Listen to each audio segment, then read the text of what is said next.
This is Cerebral Cinema. Movies of the mind. The National Broadcasting Company presents The Adventures of Sam Spade, Detective.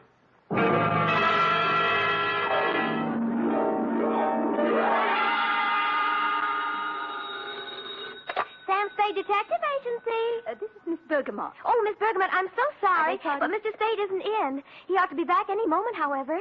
That is, if you wish to employ him. This is his secretary, Miss Perrine. Well, as a matter of fact, Miss Perrine... Oh, he'll be available, I know. The matter he's attending to is, it's purely routine. What he calls a humdrum number. Humdrum? Well, it's a private detective version of babysitting. You see, all Mr. Spade had to do was sit on a chair for 24 hours. And that's why I say he'll be back any minute. His last words to me were, take anything. So if you desire his Miss services... Perrine, I do not desire Mr. Spade's services. As a matter of fact, he's using mine. What? I'm his nurse at the Harbor Emergency Hospital. Nurse, another shot. Please, this time, bourbon. You must lie quietly, Mr. Spade. He's coming along quite nicely. The bullet didn't enter the cranium at all. Bullet? Cranium? Both. Mr. Spade wants to... But I Now, Mr. refuse, Spade, you nurse. I refuse. But, Miss Nightingale, I am. F. Wonder Girl. Sam. Ah. Oh, Sam. Dry those big brown eyes, Cherub. Fluff up the sofa and spread out some lamp for me to lay my poor bullet-ridden head on. In practically no time at all, I'll be staggering in to gasp out a humdrum report on the Kimberly Cross Caper.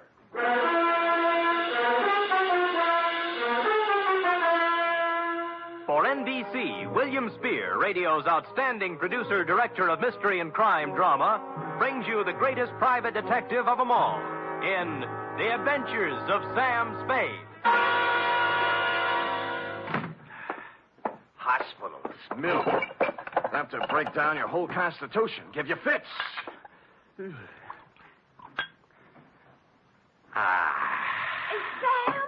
Who else? Oh, Sam. You look like the drummer man in the Spirit of 76. Nothing. As you know, Angel, no profession is without its hazards, least of all this tawdry one of ours. Now, sit down now. Oh, yes, Sam. Now, may I put my poor wounded head in your lap? Oh. Comfy? Mm-hmm. Oh, poor Sam. Oh, they're stupid, too, honey. Let's see now. Hey, new feeling. High twos, huh? Date, fill it in to G.J. Runcible, Claims Manager, Sunset Indemnity Company, from Samuel Spade, license number 137596. Subject, the Kimberly Cross Caper. Dear Mr. Runcible. It's just as well for private investigators that we have no way of knowing, by the way a job starts, how it's going to end. I remember once I went beating the bushes for a mad dog killer and ended up playing Monopoly with him in a hotel room for 6 hours.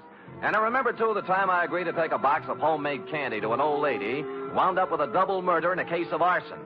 Yours, Mr. Runcible, belong to this species. Spade. G.J. Runcible, Sunset Indemnity. You available? Maybe. What'd you have? Are you or are you not available, Mr. Spade? Answer yes or no? Yes. Yes. How much? 50 a day. Expenses, Yes. right. Got a job for you next 24 hours. All you got to do is sit on a chair and keep your eyes on something beautiful. Sounds keen. Might call it a babysitting job. Oh, who is she? Kimberly Cross. Pretty? Like $250,000. Oh, rich, too, huh? She's on exhibit at the Bergendorf Galleries on Sutter Street. She's on exhibit. Get over there right away. Well, I better. Check with Mr. Bergendorf personally and then see Johnny Stroud, our company man. He'll give you instructions. Fine. Now, why don't you tell me what we're... Hello? Hello? That always happens on page 6.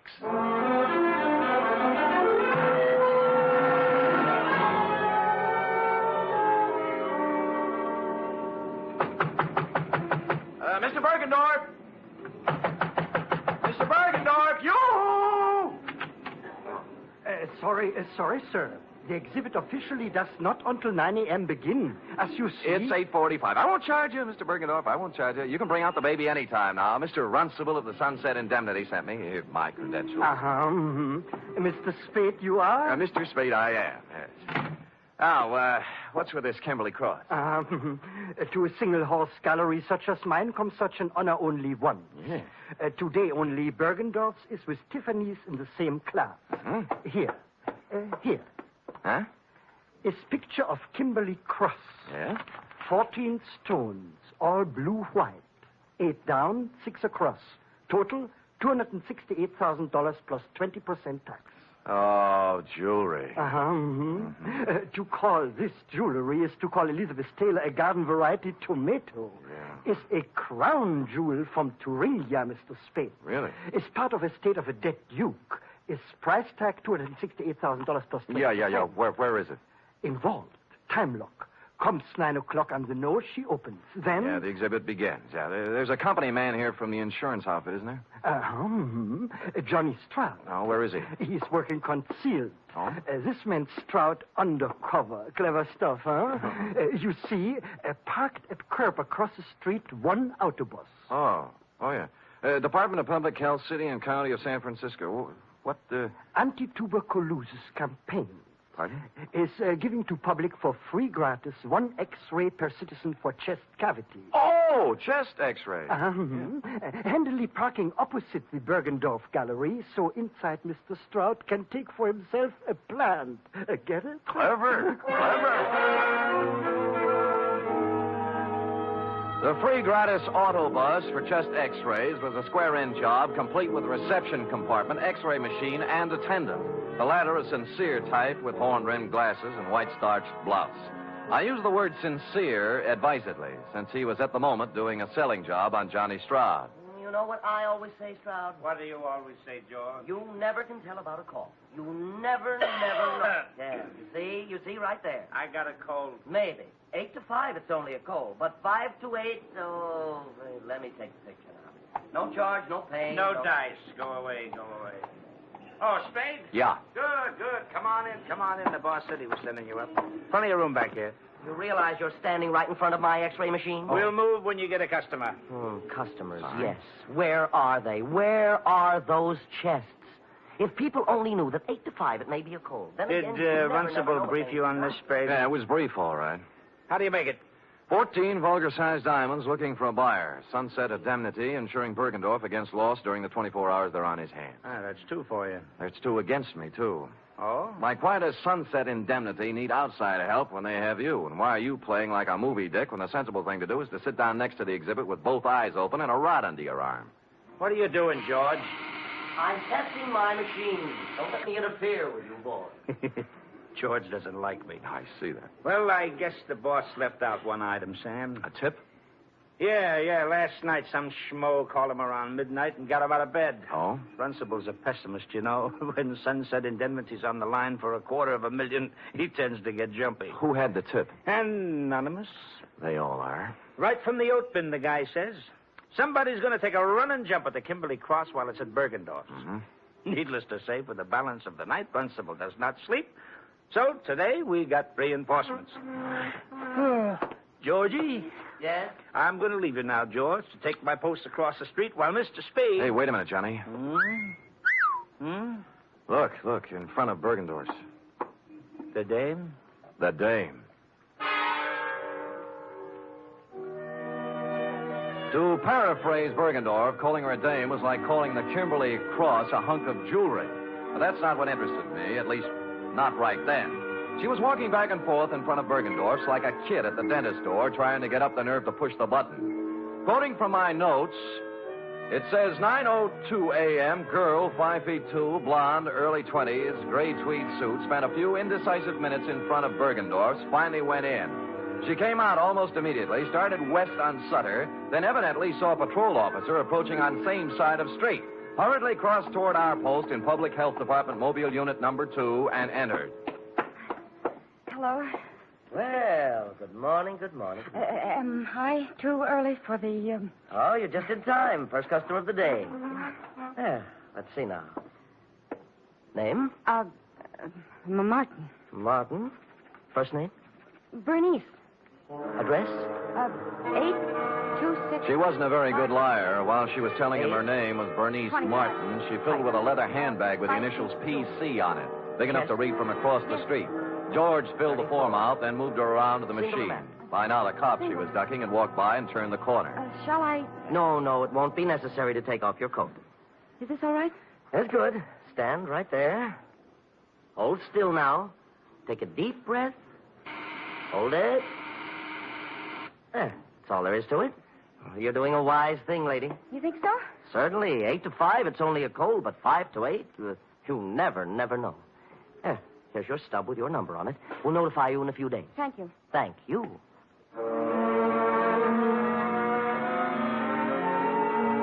Whereupon Miss P.C. hustled down to the corner and into a drugstore. 5 minutes later, she still hadn't come out. Stroud was beginning to champ at the bit. So what, Sam? So she's worried.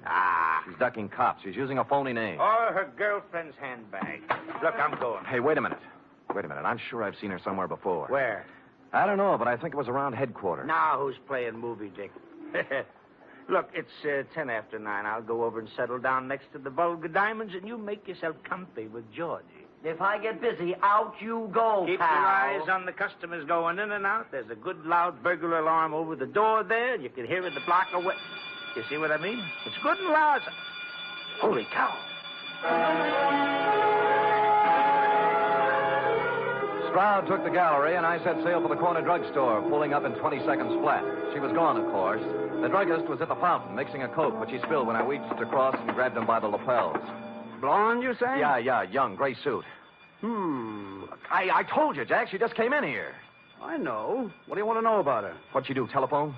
Nope. She was just like you. Asked me about a guy. What guy? Larry Galliano, his name is. Wanted to know if I'd seen him come by this morning. Who's he? I don't know. Did she describe him?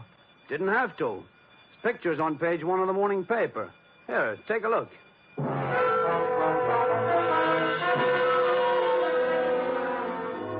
It was no time to dawdle, but I gave it 10 seconds. Larry Galliano, a one-time gas station stick-up artist, had just been released from Quentin after doing 5 years. On the way across the street to Bergendorf's, it came back to me where I'd seen her, standing outside the courtroom, crying when they sentenced him 5 years ago. Over here, Sam. Yeah. Oh, no. Bergendorf, huh? Yeah, shot from behind. The stones, needless to say. Sure. Maybe you were right about that day. No, she didn't have time. Someone was hiding in here waiting for Bergendorf's to open up this morning. How'd he get out? Oh, there must be a back door in this joint. I'll check it. The phone's on the desk. Wake up Lieutenant Denny, huh? Right. How he'll love it, too. 2 of us holding hands across the street while... Stroud! Johnny Stroud! Look, it's me, Bergendorf, Sam Spade. Stroud! He's checking the back door. Who did it? Oh, double-crossed me. Wanted it all. Who? Who you talking about?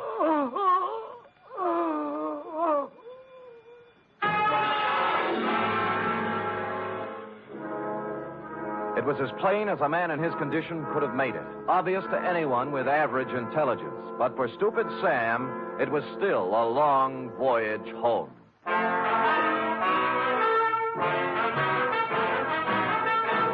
You are listening to the weekly adventure of radio's most famous detective, Sam Spade.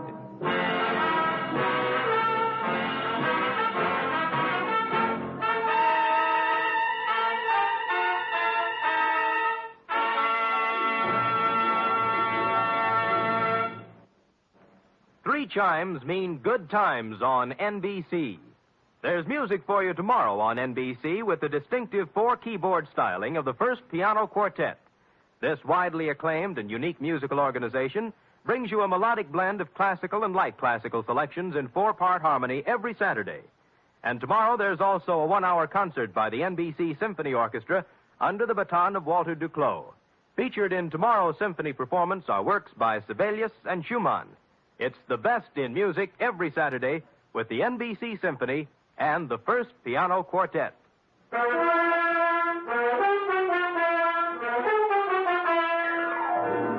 And now back to the Kimberly Cross Caper, tonight's adventure with Sam Spade.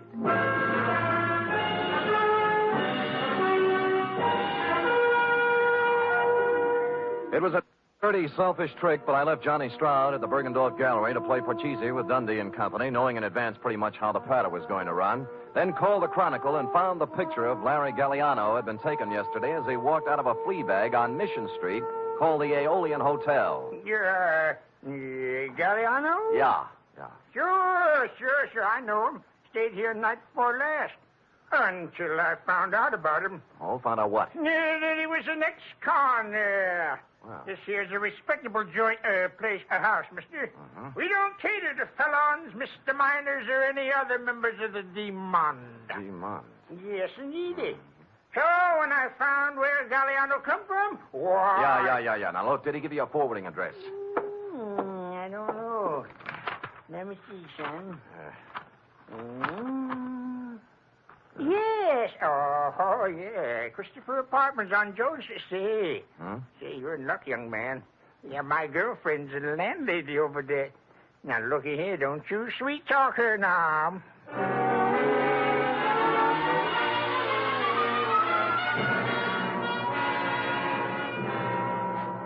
Out of the way, boy. Out of the way. Look, all I want, madam, is one moment of your time. I already told you, boy, I don't know no Galliano. Yeah. Never heard of him. Pull up, so I don't want to hear from him. Yeah, well, wait a minute now. Will you just take a Up look at... one side, boy, one Oh, side. I'm I got so four sorry. more flights of stairs to sweep. I had no time for Well, anything. Mrs. Landlady, I'm afraid you've lost out. What? Yeah, you were in line to win a bagless vacuum cleaner, you know. Oh, but I'm afraid- wait a minute, Curly. Wait a minute. What you want to know, bud? Yes. Well, this Galliano just might be using another name. Now, this is his picture right here. Oh. Yes. Now, I will rephrase my question. Has he been around? Nope. I see, landlady. Well, do I win? Oh, I am sorry, but stand by for the giant jackpot. Is it electric?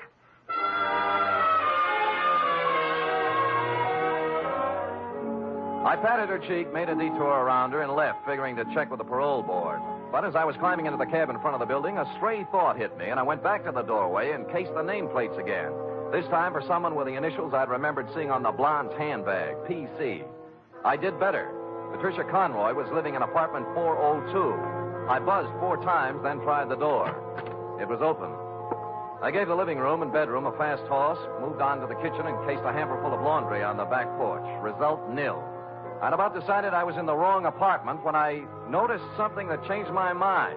A crumpled up envelope in a wastepaper basket in the living room with today's date on it, marked Western Airlines, Flight 6 to Los Angeles, passenger L.P. Galliano. I had the phone in one hand and a finger on the dial when... Put it down. Huh? Oh. Are you going to put the phone down, or do I have to shoot? You mean there's no third choice? Put it down. Sure. Now what? Sit down. You'll be here for a while. Oh? His plane lands at Burbank in a half hour. If you have any dates between now and 4:30, forget them. Mind if I smoke? Go ahead. Oh. You know, this is pretty heavy-handed stuff for an you know.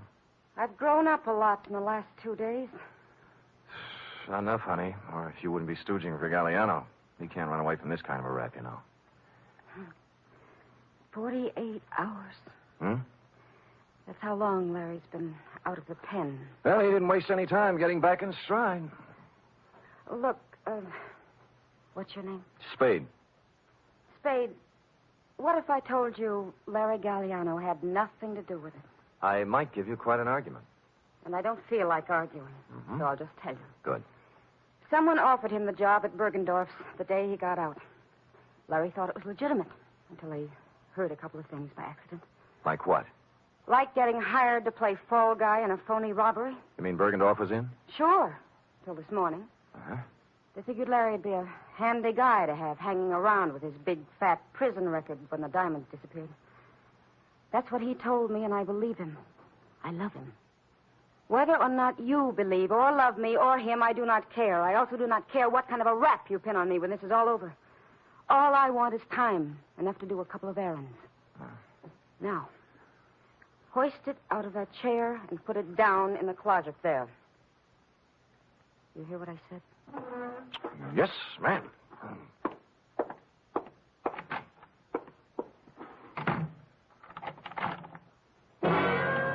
I was wrong. She was no ingenue.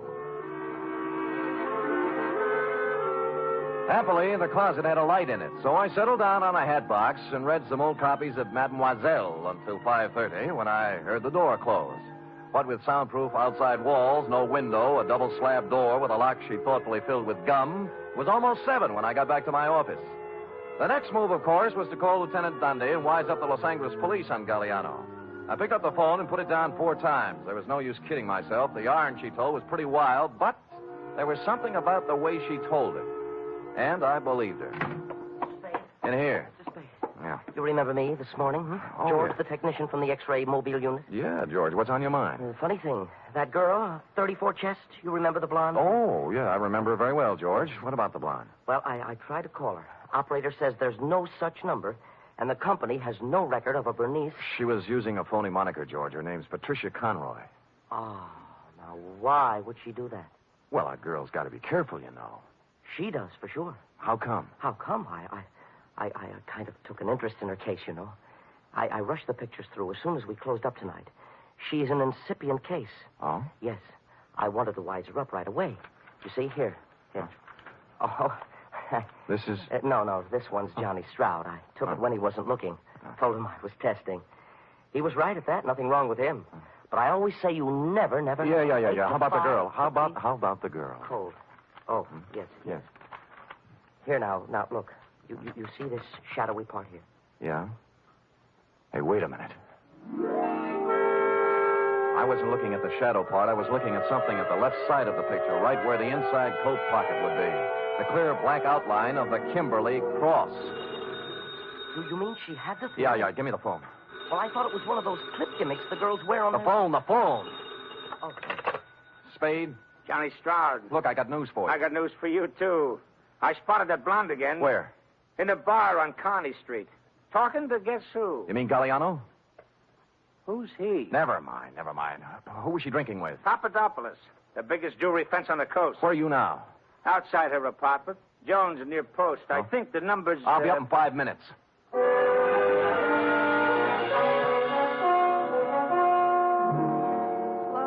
like I told you, Spade, I don't want to argue. She says she doesn't want to argue, Sam.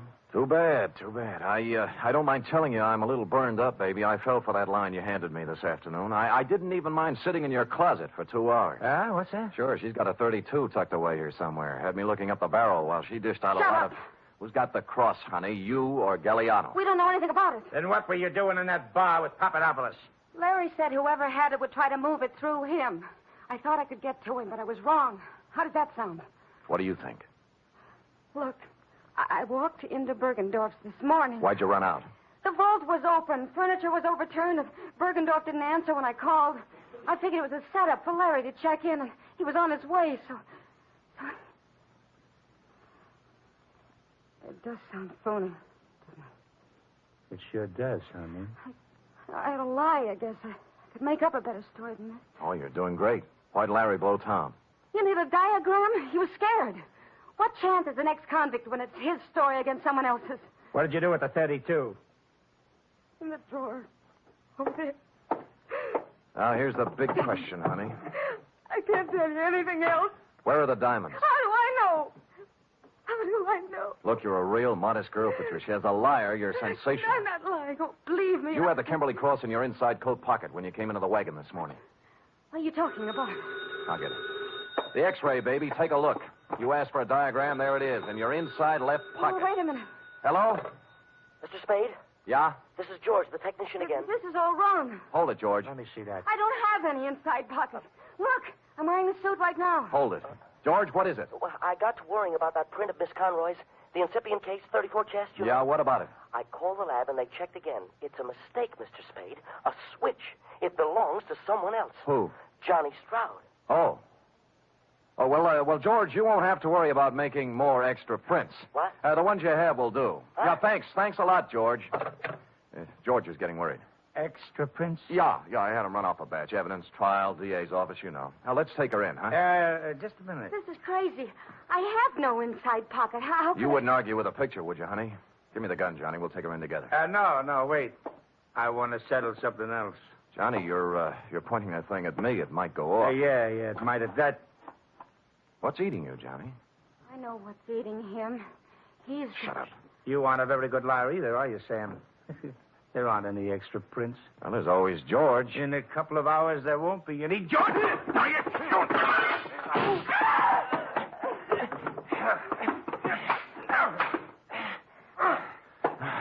Okay, Johnny, on your feet. Let me go, Sam. Let me go. We can work out a deal. Shut up. Sam, your head. You're shot. Here, take the gun. Call Denny. Get it? Denny. Homicide.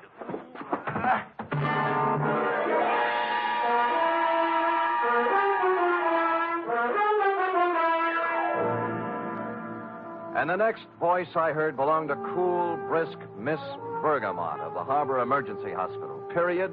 End of babysitting session. How intrepid, Sam. But your wound. Nothing, sweetheart, nothing. As Hopalong Cassidy always says in Reel 6, don't worry, honey, it was only a scratch. Now... Wait. Can't you get up without moving your lap? No, but Sam, there's one important omission. Oh? The Kimberly cross. What did Stroud do with it? That cherub is an intramural affair between Stroud and Mr. Runcible. While, as you know, this report is an affair between you and the portable. Oh. Scoot.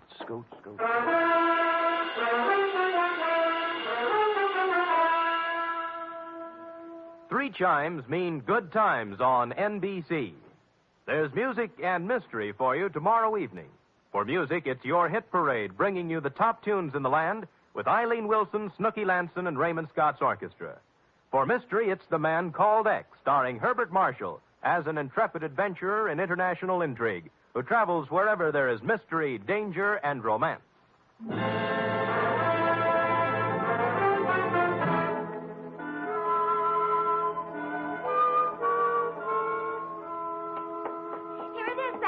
Oh, brisk, efficient Miss Perrine. You may lay it on my desk and restore your lap to its original position. Oh, yes, sir. Ooh. Comfortable, Sam? Loving every minute. Sam? Yeah? A girl can't help wondering sometimes. About what? Well, the way you described the blonde in your report. Glamorous, like the Kimberly cross and all. You like that? Oh, I just wish sometimes someone else could be her secretary, and I'd be the one you'd meet in a room with velvet draperies and a long cigarette holder and slanting glasses and a black lace negligee. Hold it, girl, hold it. You've gone quite far enough. I know, but it's only natural for a girl to want to be glamorous, Sam. Pardon me. You show up with any of those props, and I'll turn you over my knee. You like me the way I am, Sam? Yep. Why is it always this way? Just when I think I'm getting somewhere, I find myself saying, good night, Sam. My sweetheart.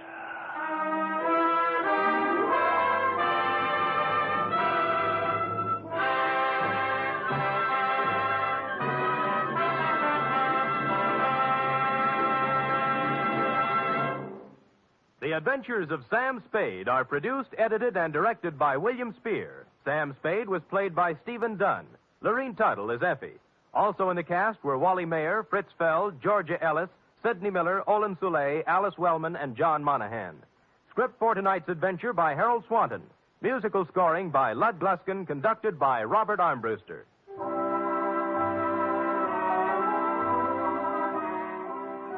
Join us again next week, same time, for another adventure with Sam Spade. Don't underestimate the danger of tuberculosis. Although great strides have been taken toward stamping out the disease, it still remains a menace. Last year alone, it caused 50,000 deaths in the United States. 50,000 needless deaths, because TB can be controlled and cured if caught in time. The key to the complete defeat of the disease is the chest X-ray. You'll find that in many communities, chest X-rays can be obtained free of charge or at a nominal cost. The National Broadcasting Company presents The Adventures of Sam Spade, Detective.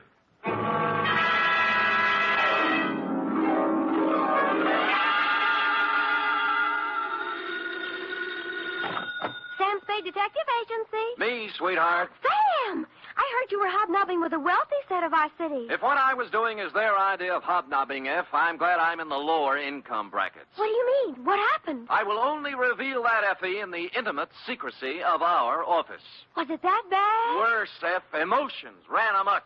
Passions were strewn from Fisherman's Wharf to the peninsula. Hatreds festooned the very air. And there was jealousy, too. My. It was positively lurid, as they say. Well, do you think it's all right for me to hear it? Well, I'll expurgate it a little, F. I'll water it down to your strength. I'll use monosyllabic instead of polysyllabic words, and so on. Now, Sam, I want you to tell me everything you think I should hear.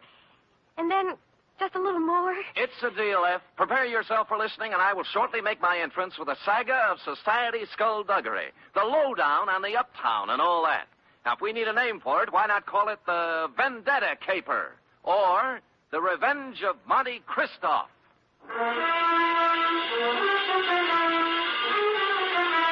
Transcribed for NBC, William Spear, radio's outstanding producer, director of mystery and crime drama, brings you the greatest private detective of them all in The Adventures of Sam Spade. You don't have to call, Sam. I'm right here. Let me take your coat. Well, Effie, isn't this sufficient of you? Now, be quiet and give me your coat. All right. All right, thank you. Now, I've oiled your chair so it won't squeak. Sit down. Well, you make me feel like an emotional invalid, but it's wonderful. And here, Oh, will miracles never cease? a double. Well, It's 8-year-old stuff. I had Friskin's drugstore send it up. Applejack, it's called. Applejack. Well, what brought it on, F? Why this particular polishing of the Applejack? Well, Come on, out with it. no, I just thought, well, you've been working with the rich people, and maybe you were handsomely compensated. Hmm? And, my back salary? You're not mad, Sam? Well, as it happens, I did make a few dollars, and yours will be the first account settled. Oh, Sam! So, it wasn't me. It was the money all the time. No, Sam, no, I just... I accept your apology. To Lieutenant J.F. Randall, San Francisco Police Department, from Samuel Spade, license number 1375596. Subject, The Revenge of Monte Cristo. Monte Cristo? Is this a historical drama? Christoph. Cristoff. Oh. Monty. Monty. And it's still a historical drama. Dear Lieutenant, revenge is an old-fashioned motive, but when you get it raw and distilled, as in the Gosden affair, it's new all over again. This was the slow-burning, deliberate kind of passion that starts smoldering way back in the forgotten days and explodes among some people who never knew they were living over a keg of dynamite. It was yesterday morning that the distant sputtering of the fuse began to be heard by a man named Chandler Gosden. You know him, the hulking rich boy, the electrical appliance scion who took up professional boxing for a while. I think he was billed as Gold Plate Gosden, a society scrapper. And he was doing well, too, until a right cross by someone who needed the money more than he did sent him back to clipping coupons. Spade? Yeah? I'm Chandler Gosden. Well, I recognize you. What do guys like you charge? Well, it depends on the job. Investigation. $60 a day, and any unusual expenses. Cheap. Well, Do you guys have some kind of a code, huh? code? You know, like doctors. Do you keep things in confidence? Well, most of us do, including me. I don't suppose it'd make any big difference if it got out. I'm not afraid of him. I just as soon punch him in the mouth as look at him. Who? Monte Cristo. Heard of him? No. Moved into the peninsula, my neighborhood. Bought the Major Dunhill place. Oh, yeah, I know the estate. Must have cost plenty to buy. $250,000, I hear. And what's money these days? Everybody's got it. Yeah, isn't it awful? It's a tax scheme, I suppose. Ever since he moved into that ark of a house, he's been throwing parties. They're a cross between the last days of Pompeii and a Polish wedding. He invites hundreds of guests, everybody who is anybody. Disgusting. But it seems legal so far. He's been there 4 months throwing parties, inviting everybody in the phone book. Everybody but me. Well, maybe he just doesn't like you. What are you talking about? I'm one of the best-liked guys in the peninsula. Everybody likes me, little kids, cops, the guys at the country club. I never had an enemy in the world. Besides, I got Virginia. Oh, who's she? My wife. Oh. One of the sweetest little girls that ever came down the pike. Well, my apology. She was a bald one. Oh. The year I married her, she was the social catch of the year among the women. Really? Yeah. So was I among the men. Well, look, I got to tell you some more. A month ago, one of my company warehouses burned down. Somebody slipped up and the fire insurance hadn't been renewed. I lost $350,000. Guess who had lunch with my insurance man a week before the fire? Monte Cristo. You got it.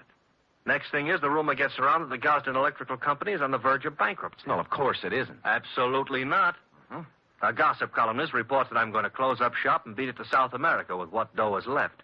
Then when the stock prices start dropping, somebody suddenly buys them up so fast they disappear overnight. Some corporation I never heard of called the Dantes Corporation. I see. And then all my friends start getting unfriendly. As soon as I show up, everybody stops talking. Act as if there's some big secret about me that I don't know. And they've all been to Monte Cristo's parties lately. That's right. The week after he arrived in town, all these things started happening. Now, what I want to find out is why.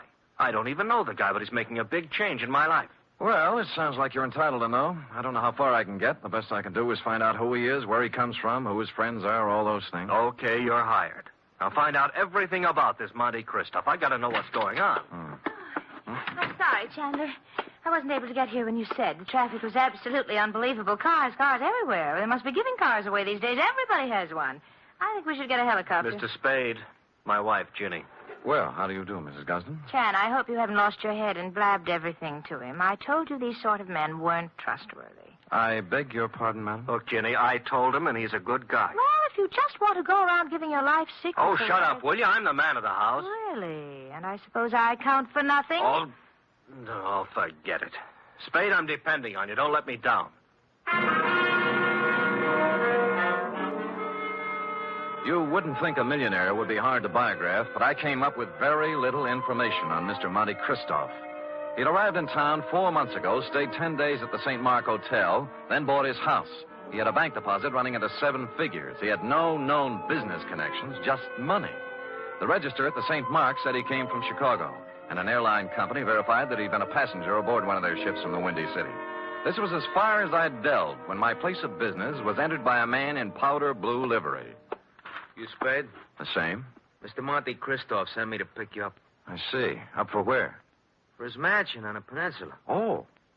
He said he knew what a rough time you must be having at your present job and that he'd be glad to make the whole thing simple to you. Oh, he really said that? That's what he said. Well. But I don't know what it means exactly. Well, I don't know what it means exactly either, but here's one good way to find out. Home, James? My name is Bertuccio, sir. Bertuccio? I see. How long have they been calling you that? Well, let me see. It's about... Oh, what do you mean? I mean, it's my name. All right. We'll talk it over in the car.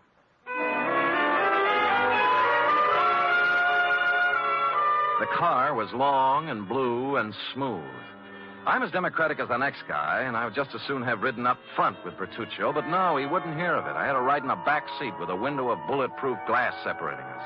And thus we rode down to the peninsula. We glided down elm-shaded streets and finally through the gate of Monte Cristo's estate. The driveway was lined with spring green poplars. The mansion door was opened by a rear admiral, and I was ushered in. I wouldn't want to say that the living room was large, but I coughed once, and it was a full minute before the echo came back. A door opened somewhere, and a tan, hard-bodied man walked in across the marble floor with an outstretched hand. It was tougher than whalebone. I appreciate your coming, Mr. Spade. Mr. Christoph. Did you have a drink? Champagne, Scotch, Irish, what? Oh, anything, whatever you like. Good. I figured you for rye. It's already ordered. Rye it is. Cigar? No, thanks. They're custom rolled Havanas, made expressly to my own taste. No, thanks anyway, but I have some beat-up cigarettes here, son. Oh, try mine. The King of England, I did him a favor once. He ships them over. How is George? You drink, Mr. Spade. Oh, thank you, Bertuccio. Now, you've been investigating me. Yes. And you haven't found out anything. How'd you know, Mr. Christo? There's nothing to find out. Well, you're red. I'll do you a service and save you time and money.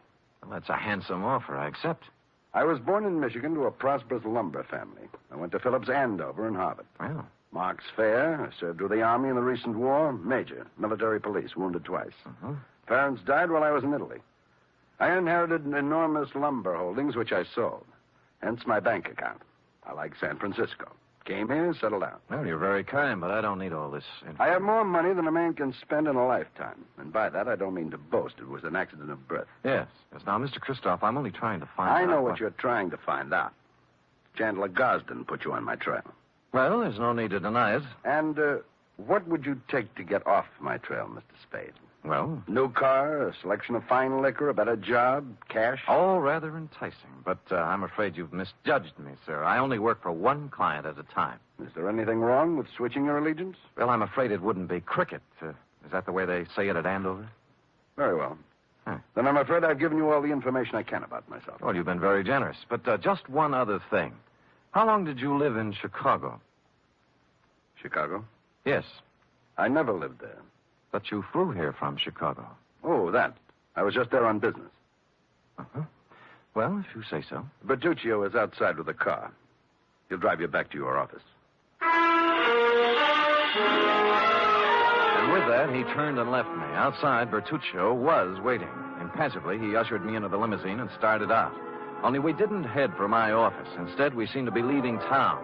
I banged on the glass between us, but Bertuccio didn't choose to answer. When we stopped at a light, I tried the doors, but they were both mysteriously locked.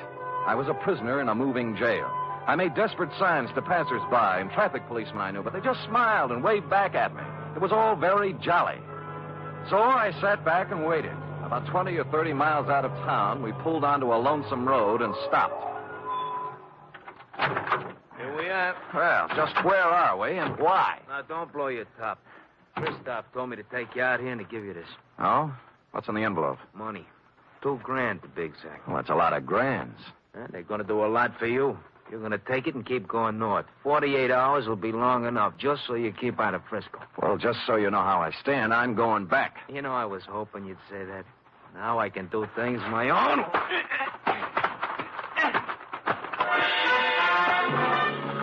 He pulled out a long black staff and started wielding it. The first cut just grazed my head and smashed into my shoulder. I blocked his second blow and moved in for some close work. The third time he swung at me, his arm caught an overhead tree branch, and that was his undoing. He took 4 or 5 and then went down and out. I searched him, and his billfold revealed that he was Joseph Kowalski, late of Chicago, Illinois. The cards and addresses it contained left little doubt that Kowalski was in the rackets. I threw him in the car and drove back to town and police headquarters. He was awake by then, and I had to drag him into the hall. You want him locked up, Sam? What for? Assault and battery, assault with a deadly weapon, assault with intent to murder, mayhem, anything. You can't lock me up. I didn't do any of those things. Anyway, if I did do them, it was in San Martin County, not Frisco. Well, Sam, I don't know what I can do. He's got to do something in our jurisdiction. Sure, see? All right, he picked my pocket on the way into town. Here, Kowalski. What? See, look, he's got my wallet in his hand right now. Why, of all the brazen lawbreakers, you going to let him get away with this, walking right into headquarters with the evidence in his hand? Oh, wait a minute. Come on, Kowalski. We go pretty hard on pickpockets in this town. I'm being claimed. I want a lawyer. Get me a telephone. He was dragged away, protesting. He got no sympathy from me. He started. Lieutenant Randall then teletyped Chicago to find out more about him. In about an hour, the report came back. I won't read his whole record, Sam, but he's paid for everything, they say. He's clean. Huh? However, it does say he was the bodyguard for a man named Barney Moffat. It says Moffat was a shady business operator. Picked up several times. Nothing hung on him. He left town about the same time Kowalski did. He's listed as undesirable, but he's not wanted. Oh, thanks, Lieutenant. If a man named Barney Moffat had a hood named Joseph Kowalski as a bodyguard, and they both disappeared from Chicago at the same time, the obvious conclusion was conclusively obvious. I drove the limousine back to Christoph's estate. But as I parked the car, my headlights hit another car. There was someone getting into it, Mrs. Chandler Gosling. Oh, you, what do you think you're doing? Remember me, Sam Spade? Oh, detective. Yes. What are you following me for? What were you doing in Christoph's house? I thought he wasn't a friend of yours, or your husband. Mr. Spade, get in, please. Let's talk. Okay, spill it. It's none of your business what I was doing in there. But whatever it was, I want you to forget you ever saw me. That'll be pretty hard to do. Would money help you? In this case, no. What do you care what happens to my life, or Chan's, or Christoph's? Because your husband's paying me to worry. All right. But if I were you, I'd just forget that you ever met any of us. Because this mess we're in is so bad that nothing you or anybody else can do is going to get us out of trouble. With that, she burst out crying, and I couldn't get anything else out of her. So I let her go, and she drove off. I walked up to Christoph's house, knocked on the door, and a servant opened it. I took a couple of steps inside when 6 pairs of arms grabbed me. Some of them had fists on them. The struggle was just getting lively when Christoph appeared. All right, let him go. Well, I don't appreciate this kind of treatment, Christoph. You weren't it, Spade. All right, men, take a walk. Ah, what's it all about? It was my orders if you ever showed up here again. Why'd you soften? I just heard about Kowalski. You managed that very well. I admire resourcefulness. How would you like to work for me? No thanks, Moffat. Moffat? Barney Moffat, late of Chicago and the rackets. So you know, huh? Well, I wasn't sure until just now, but you've cleared up the doubt. How much do you know? Very little. Just that you were a shady operator, but nobody's looking for you or anything. Spade, I did a lot of things. Several years at tightrope walking with the law. But I never did anything they could jail me for. I have an idea you're considering doing something in the near future. What makes you say that? Well, it's a vendetta, isn't it? Monte Christoph and Bertuccio the steward and the Dentist Corporation. You couldn't resist the drama, could you? All from Dumas' novel. But why? Why do you want to play the Count of Monte Cristo? What did Gosden do to you to merit all this revenge? Tomorrow. It'll be over tomorrow. And with that, he clutched at his heart and fell forward at my feet.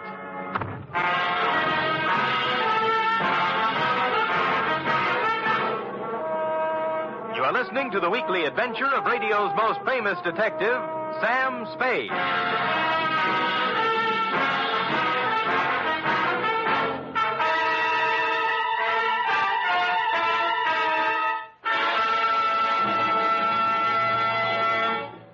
Three chimes mean good times on NBC.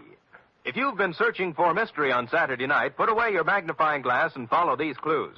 Dial this NBC station tomorrow evening and listen for the chimes, and then you'll be off on a perilous trip with The Man Called X, starring Herbert Marshall.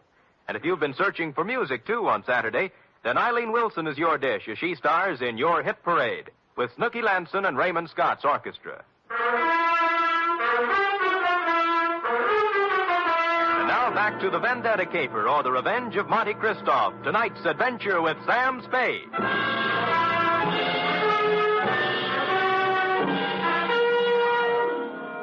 I bent over and listened to his heart. It was okay. Monte Christoph had just keeled over, apparently, from a crescendo of emotion. He blacked out. I didn't want to be held up by his henchmen, so I left the room and walked out of the house without calling anybody. I walked down the road, and good luck, there was an empty cab cruising along. At Chandler Gosden's, I found him pacing the living room in a state of physical and mental disorder. I told him what I knew. Vendetta? Why? I never heard of him. I never did anything to the man. Why would your wife go and see him? I don't know.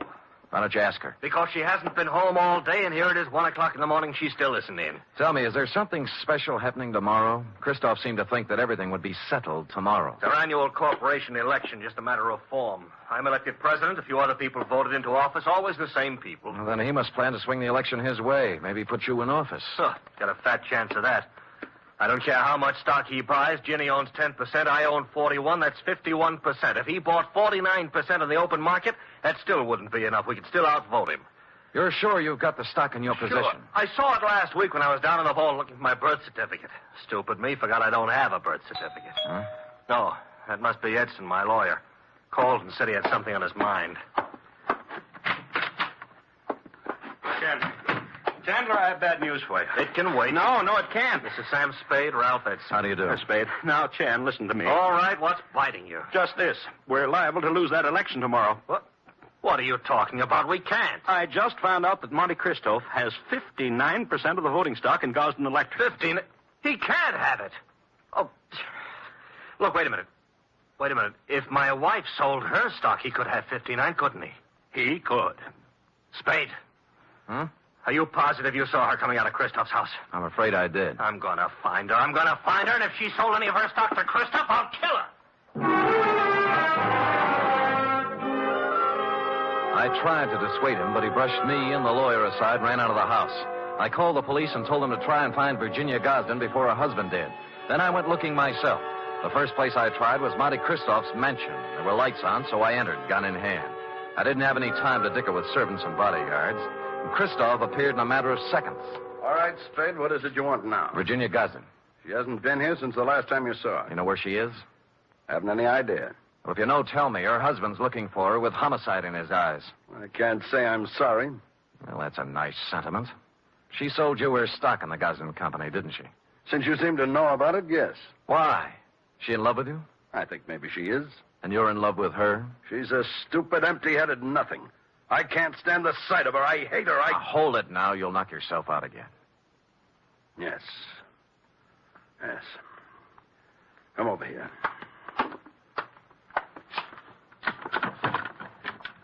Take a good look at that. Now, it's a pillow. An ordinary pillow. So? You notice how dirty it is? Yeah. Notice that it isn't even stuffed with feathers. They were too good. It's stuffed with dirty cotton rags. Well? My father's head was lying on that pillow when he died. I've kept it ever since as a reminder of who killed him. Who did? A man named Elwood Gosden. A man who cheated and lied and stole everything he had in his life. Chandler's father, huh? Yes.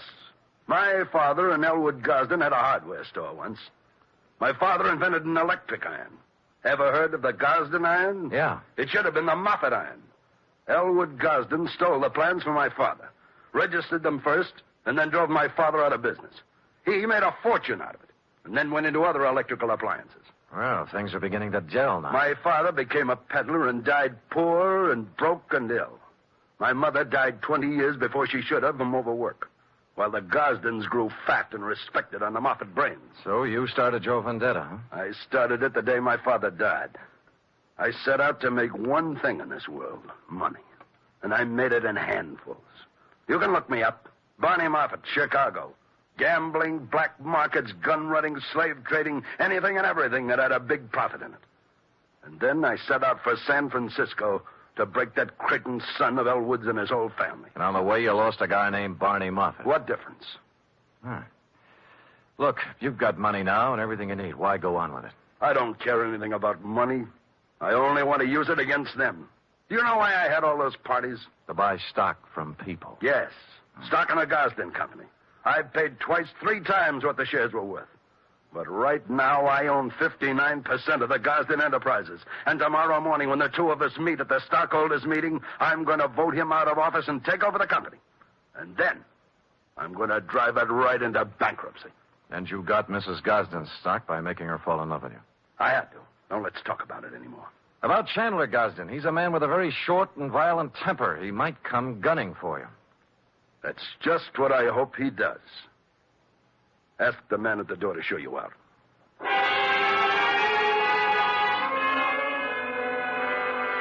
I spent most of the night trying to find Virginia Gosden with no luck. Chandler didn't return to his house, so I didn't know what he was up to. It was early the following day when I got my first report. Lieutenant Randall called me down to police headquarters. We found her, Spade. Dead or alive? Oh, about halfway in between. She was shot in the chest at close range. Gun right up against her. But she's still living. And what are her chances? Fair. Where'd you find her? In a walk-up apartment on Polk Street. It was registered to her. Looked like a love nest, a place where she met a boyfriend or something. No weapon. I see. I figure murder attempt, her husband. We have a pickup on him right now, but so far he's vanished. Shame. Fine old San Francisco family. What do you know, Sam? Well, give me a free hand for a couple of hours, will you? Maybe I can do something for this fine old San Francisco family.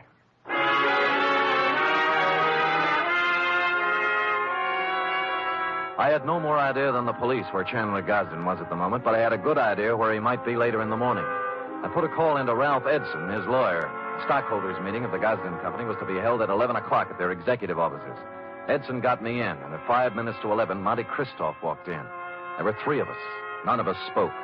We just sat around a long, polished table, alternately watching the clock and the door. At 11:03, the door opened.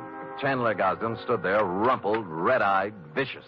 He had a gun. The first man who moves is going to get a bullet right in the face. Chandler, for heaven's sake. Shut up. Is that the gun you tried to kill your wife with? It's the gun, but I didn't try to kill her. She did it herself because he drove her to it. Me? Yeah, you, Christoph. You were meeting her in an apartment. Don't think I've been dumb. Put that gun away and let's get down to business. Are you kidding? I got the same gun she used on herself, and I'm going to use it on you. Well, stop talking and get it over with. You act as if you want me to do it. All right. Edson, Spade, clear out of here. Gosden, use your head. I said get out of here. Now go on. Okay, but don't take your eye off him. He's got a gun in his pocket. Don't worry, I won't. You were working for him.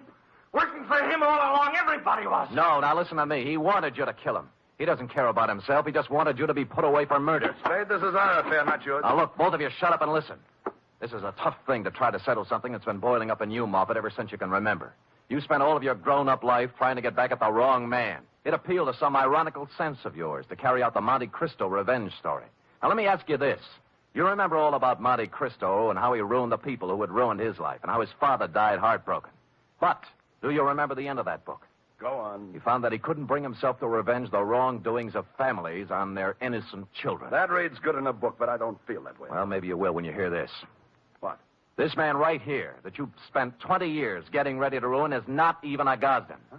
What? He's an adopted son. Mr. Elwood Spade, Gosden adopted him from an Oakland orphanage on October 11th, 1907. I got the records to prove it this morning. I don't believe it. I would have known. Mr. Edson, you've always been the family lawyer. Isn't this true? It was a long chance that Edson would play along with it. But to bring it off, it needed the final clincher. Lawyer Edson looked at me, then looked at Chandler Gosden. He gulped and licked his lips. It's true. It's true, Chandler. Adopted? Your father never wanted you to know. Chandler didn't move. He just stood there stunned. But Barney Moffett sank down into a chair and buried his head in his hands. Edson and I looked at each other and waited. And finally, Christoph looked up and spoke. Start the meeting. Mr. Edson? I hereby declare the annual stockholders' meeting of the Gosden Company open. Mr. Gosden, I don't care what happens now. I bow to the majority stockholder. Oh, Mr. Christopher, I beg your pardon, Mr. Moffett. As the majority stockholder, I vote that the chairmanship of the Gosden Electrical Corporation remain as it has for the past 20 years with Chandler Gosden.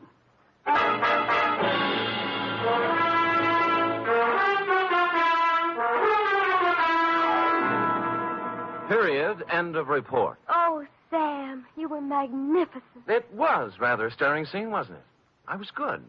But it was superb. It really was. Mm-hmm. Did he sign over the stock and everything? Oh, he did indeed. Oh. Sam, Hmm? do you think the world will ever get to a time when everybody has all he wants?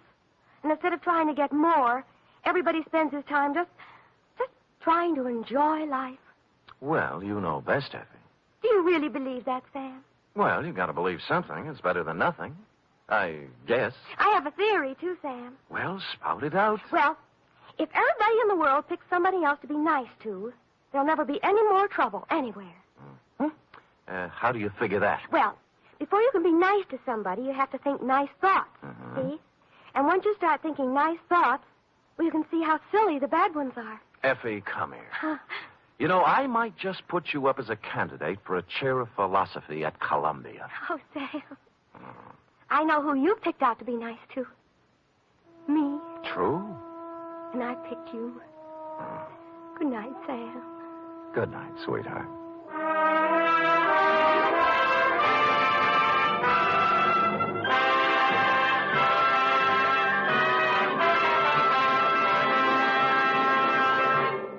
Tonight's transcribed adventure of Sam Spade was produced, edited, and directed by William Spear. Sam Spade was played by Stephen Dunn, Lurene Tuttle as Effie.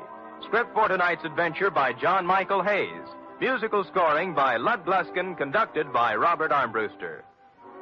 Join us again next week, same time, for another adventure with Sam Spade.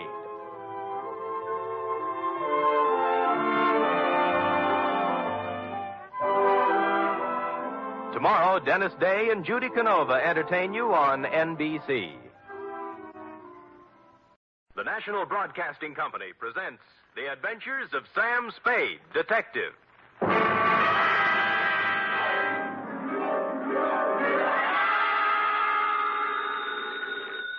Sam Spade Detective Agency. Hi. Sam? Who else? Did you wind it up, Sam? Is it all over? If you're talking about the usual happy ending with the villains dead and buried and the lovers joining hands while the camera does a slow fade, it is not all over, sweetheart. What do you mean, Sam? The villains in this piece are for real, still doing business at the same old stand from one end of the country to the other. Oh, Sam, you sound so grim. Only because I have a grim tale to tell, little one. So warn all within earshot that if they seek bluebirds of happiness, sweetness, and light, and love conquers all, to try another detective. Because even now, I am on my way with something that might butt into your sleep for the next few days. To wit, my report on the Denny Caper.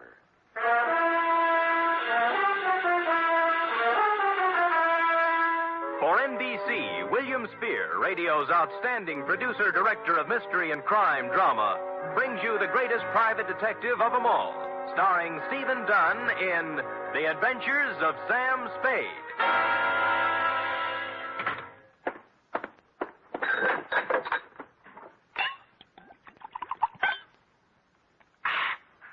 Effie! Sam? Yeah. Oh, I'm sorry, Sam. I didn't hear you come in. Ooh. Oh, tired, Sam? Yeah. You look pale. I guess maybe I'm a little sick, too. Now, Sam, I warned you about heavy lunches when you're on a case. Not that kind of sick, Angel. This kind starts at your shoe tops, runs up your backbone, and kicks around in your head till you're... Where's the book? Right here, Sam. Okay. The date, fill it in. 2 John Q. Public. From Samuel Spade, license number 137596. Subject, the Denny Shane Caper. Dear John Q. She was sprawled in the corner chair when I got back from lunch. A kid of 16 or so, complete with bobby socks, hair ribbons, and shoulder bag. The kind you see every afternoon in the drugstore near the high school, making jive talk over a soda. But she looked up as I walked in, and the eyes didn't look like jive talk at all. There was trouble in them. You're Mr. Spade? Yep. The detective? Well, according to some people. Fine. I need a detective. You're sure now? Mm-hmm. Positive. What would you be doing with a detective? Your ad in the classified section said you find people. Well, sometimes. They're not too badly lost, that is. Who do you want to find? Did you ever hear of Denny Shane? You don't really want to find Denny Shane, do you? Why not? Well, most people want to lose him. Then you do know him. I'm glad. Here's $20. Now, wait a minute. Hold it, honey. Don't get anxious. What's the matter? Don't you want to be paid for this? Not if I don't do it. What do you mean? Let's talk about you. What's your name? Mary Johnson. Does it make any difference? Mm-hmm. Mary Johnson. Where do you live, Mary? Well, I've never been in San Francisco before. I just got in yesterday. Staying with a friend out in the marina. My home's in Denver. Denver, Colorado. 2028 14th Street. Okay. Here you are. You want to sign the contract? Oh, all right. Where do I sign? On the line here. Oh. No. The right name. Sally Joan Michaels. How did you know that? Next time you use an alias, leave the identification bracelet home. Oh. Don't tell people you're fresh out of Denver when your coat label says it's fresh out of Ruse Brothers, San Francisco. Now, let's try it again, huh? What about Denny Shane? Well, I want to find him, that's all. Well, that's a lot. Why? I'd rather not say. Well, in that case, Sally, I recommend another detective. You'll find there's an ad in the classified section just below mine. You mean you won't do it? Sally, if I may get pontifical for just a moment, Denny Shane is not the kind of character I would pick out for a kid like you. He has a reputation for booking horses, which is illegal, and welching his bets, which is worse. He is associated at one time or another with almost everyone in the files of the Kefauver Committee. And as for the girls he runs around Stop with... it, will you? Oh, so that's it. No, that isn't it. I've never seen Denny Shane in my life. If we do find him, you'll have to point him out to me. Really? He's been good to me. You see, all my life he's been good to me. Mm-hmm. And you've never seen him? No. Denny Shane is my brother, Mr. Spade. My mother died when I was born. I was adopted, but Denny went to an orphanage, and I guess he sort of ran wild after he got out. Yeah. What do you mean he's been good to you? Sent me money on birthdays and Christmases, sometimes in between. He always said if I needed help to tell him, but I never knew where to find him. We need help right now, Mr. Spade. My stepmother has to have an operation, and I know Denny will give me the money if I can find him. Why did you tell me all those black lies? I was afraid you'd call my folks. They'd be horrified if they found out. Oh. Mm-hmm. This is the truth now. Girl Scouts honor. Yes, Mr. Spade. Okay, you run home and study your algebra, and I'll look up Shane in court. No, I've got to talk to Denny myself. You're sure you want to come along? Oh, yes. Okay, but I'm going to have to leave you outside while I talk to his friends. Let's go.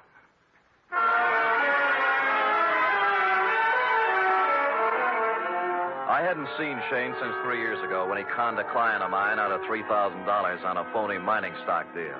I knew it was waste motion, but I checked the hotel where he was living then and found he was long gone. Came next in the following order: one gambling joint in South City, one saloon in the Mission, and one very dubious apartment on Turk Street, run by a charming wench wearing wedgies, culottes, and peach brandy. She gave me a peachy smile. Denny Shane? Don't step on your laughs. You seen him lately? Funny you asking about Denny. I saw him yesterday. First time in 2 years coming out of Augie Dano's. Oh, who's Augie Dano? Runs his gym exercise studio, reducing setup on Sutter Street. You know, work a little, lose the middle. Give it? Yeah, I got it. But anyway, thanks.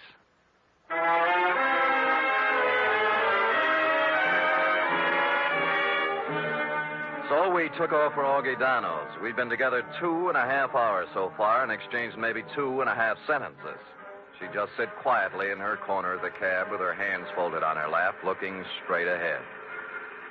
Sally. Hey. Oh, What's the matter, honey? nothing. Oh, now, come on. You can tell your Uncle Sammy something's eating you. Now, what is it? I told you. You're sure it has nothing to do with Denny and you? We settled that. I don't know, did we?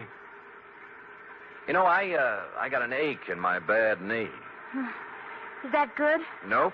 I only get it when things are going sour on me. Well, here's Augie Dano's. Come on, you can go in, too. This place looks respectable for a change. The gold lettering on the door said Augustine Dano, Masseur, Scientific Reducing. And inside was an expensive-looking reception room with birch paneling, potted palms, and antique leather chairs, into one of which I stored Sally while I made bold to enter a door at the rear marked private. Oh, now there. Look what you made me do. I am sorry. Oh, dear me, you should be. My best perfume all over the... I'm sorry. I didn't mean to slam the door, lady. The draft. This is a private office, sir. There is a button outside clearly marked ring and wait. That I did not see, and once again, I am so sorry about spilling the perfume. Oh, my. Toujours, my regret. TV. $12 an ounce. Well, I regret TV, too. Now, look, how about announcing me to the professor? But now, if you mean Mr. Dano, he's quite busy with another... Mr. Rudnick, if the envelopes are ready, Oh, who's this? You've got me. My name's Spade. Spade? Spade. The detective? Yeah. Detective? Oh, what... Just a minute, Miss Rudnick. Would you have your nerve barging in like that? I thought you were a client. All right, Miss Rudnick. All right, here. Well, 4 bits. Now, buy yourself another quart. well, I never. This I can believe. Well, what do you want, Spade? Well, I'm looking for Denny Shane. Someone saw him walk out of here yesterday. Shane? That's right. Well, what's the matter? Some trouble or something? No, his kid sister's trying to look him up. Oh. That's funny. What? Well, that someone saw him coming out of here. I'd never heard of the guy. Of course, we got people in here all the time, salesmen, agents, friends of clients, But no Shane. Not that I know of. What's he look like? Oh, about my height, blue eyes, pale complexion, too thin to be coming here as a customer. Well, I wish I could help you, pal, but like I say, so many people come in and out of here, Sure. Thanks anyway. Bye. Bye. Any luck? No, never heard of him. Come on. Too bad. Where to now? Oh, there are a couple of more places. After you. Cab's gone. When I told him not to wait, I thought we might have something to eat across the street. I'm not hungry, thanks. Look, you better call your parents. No, don't. I told them I was spending the night with a girlfriend so they wouldn't worry. That's another big black lie. Look, I'm tired of playing this way. I want it all. I told you. You're eating your heart out over something, and it's not Mama's operation. Now, it's something bigger, and it hurts worse. And don't tell me any different because it's written all over your face. Please don't ask me any more, please. Oh, skip it. Where's the cab? Don't take me home. That's just where you're going, honey. Well, What's the matter? look, coming up the street. Is that... Yeah, Denny Shane. You're sure? Of course I'm sure. I've got to be positive. I'll prove it to you. Denny? See? Yes. Denny, come here a minute. Oh, Sam Spade, isn't it? Yeah. Well, you recognize the kid? No. She's your little sister. Sister? What are you talking about? I haven't...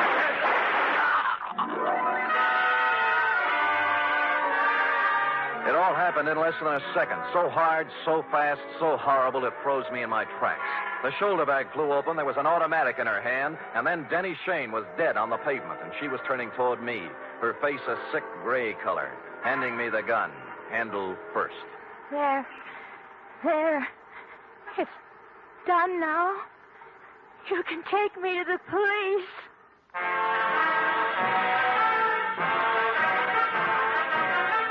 You are listening to the weekly adventure of radio's most famous detective, Sam Spade.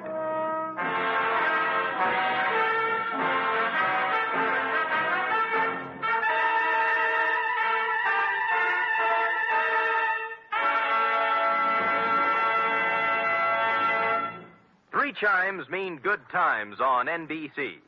Whether it's comedy, music, or drama you're after, you'll find it on The Big Show this Sunday. The dynamic Tallulah is your hostess, and her guests include Fred Allen, Jimmy Durante, Vivian Blaine, Jane Morgan, and Rudy Valley. You're invited every Sunday to The Big Show. And this Sunday also brings you a 1-hour adaptation of F. Scott Fitzgerald's exciting novel, This Side of Paradise, presented by Theater Guild on the Air and starring Richard Widmark and Nina Foch.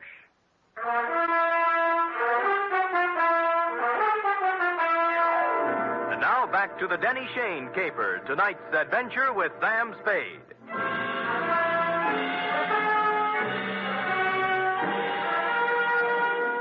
I won't try to give you the play-by-play for the hour following the shots on Sutter Street because I was in no shape to remember things in sequence.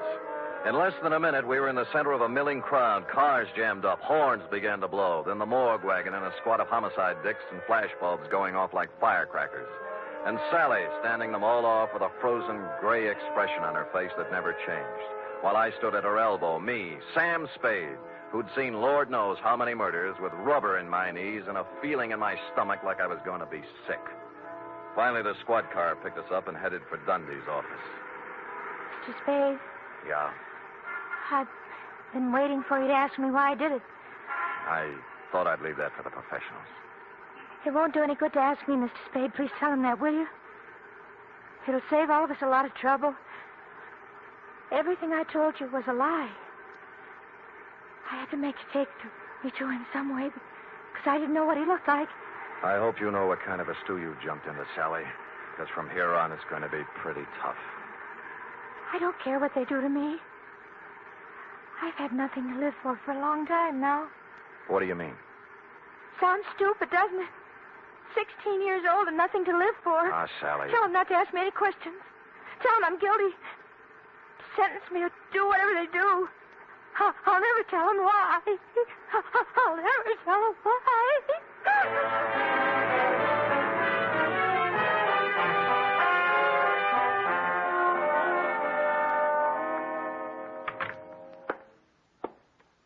Give me a cigarette, Sam. Yeah. Why did I have to grow up to be a homicide, Dick? No dice, Lieutenant? No dice. It's her old man's gun. Hooked it out of his drawer this morning before she left for school. I still think she's mixed up with Shane somewhere. Dundee, believe me, that's one thing I can guarantee. She didn't know Shane from Hopalong Cassidy. Well, I'm only falling back on the standard answer to this kind of a clam bake, Sam. This is not a standard clam bake. You're telling me. You know, Sam, it kind of scares you. What the Sam hell's happening to our kids? A 16-year-old girl still in high school walking up to someone on the street? Shut up, Dundee. Oh, I'm sorry. It's got me, too. She's resting on the couch in there. Stick around till I get back. I gotta go down and wait for her folks.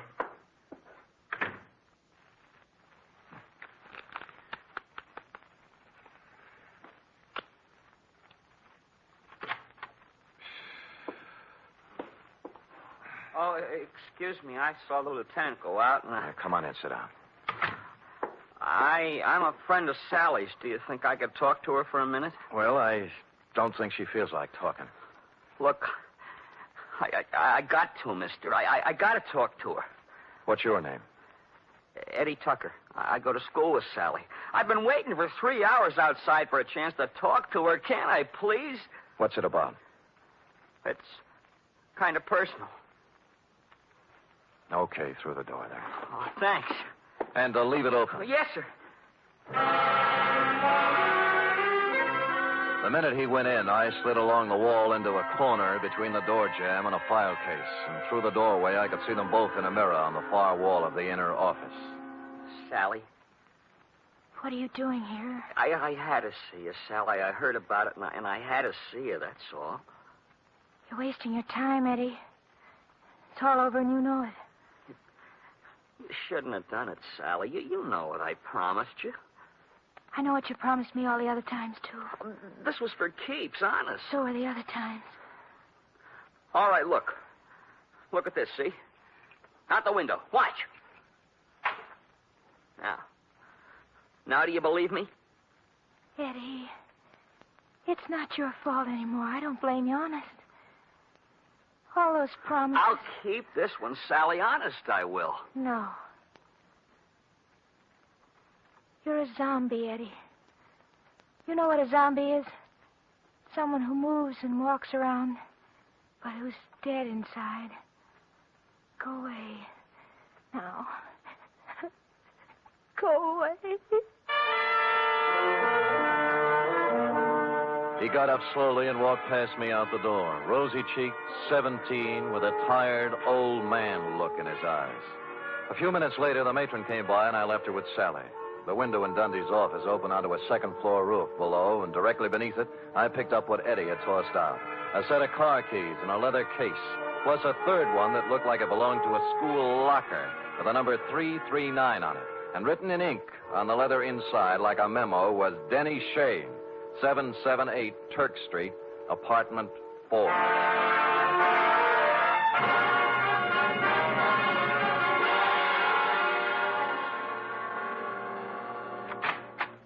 Hello, kids. Oh, well, it's you again. Yeah. Well, hold it, Jack. Aren't you going to wait for an invitation? You done me wrong this morning, honey. About Denny? Yeah. Said you hadn't seen him in 2 years. I told you about Augie Dano, didn't I? Anyone told you about Denny Shane? No great loss. Pax for biscuit. Oh, would you like a drink? Thank you, no. Now, what about... I had it coming to him sooner or later. Never made an honest buck in his life. How did he have it coming to him? Like he got it, like they all get it. What was his racket? Numbers. You know how it works? You buy a number Yeah. How do you know all this? Curiosity, intellectual curiosity. I want to know things. All the time I want to know things. Follow? So one day, when Denny leaves his suit to be cleaned and I find a book in his pocket, I ask the questions in What book? His numbers book, stupid. What's that? Oh, you know, with the names and numbers of all his customers. You wouldn't know where it is, would you? Oh, perhaps. Oh, yes. How does $5 look? Bourbon is awful high. Yeah, you probably drink it straight. 10. Better. Come on. I think it's in his top drawer. Let me see now. Pies. There you are. Fellow black book. See? All the names, all the numbers. All the names, all the numbers, and one other feature. It was divided into sections, labeled Galileo, Balboa, Lowell, George Washington, and a couple of more fellows who passed on long before the numbers racket was invented. Under each was a list of names. Eddie Tucker's was on the page headed Thomas Jefferson, and after it was number 339-7th Street. At this point, several bells rang. The odd key in Eddie's case didn't belong to a locker. It went with a box in the main post office on 7th Street. Hey, now look, fella. It's 11 o'clock Yeah, at my night. name's Spade, clerk. Look. See? The license. I don't care about the license. The rules and regulations of the United States Postal Service. I know, through rain and sleet and snow and hail. But there's been a murder, you see. Murder? Yeah. Oh, well, in that case, I suppose we Great. Where's the mail for the boxes? on the table over there, but it isn't distributed. if you'll wait a shake. I'll wait a shake.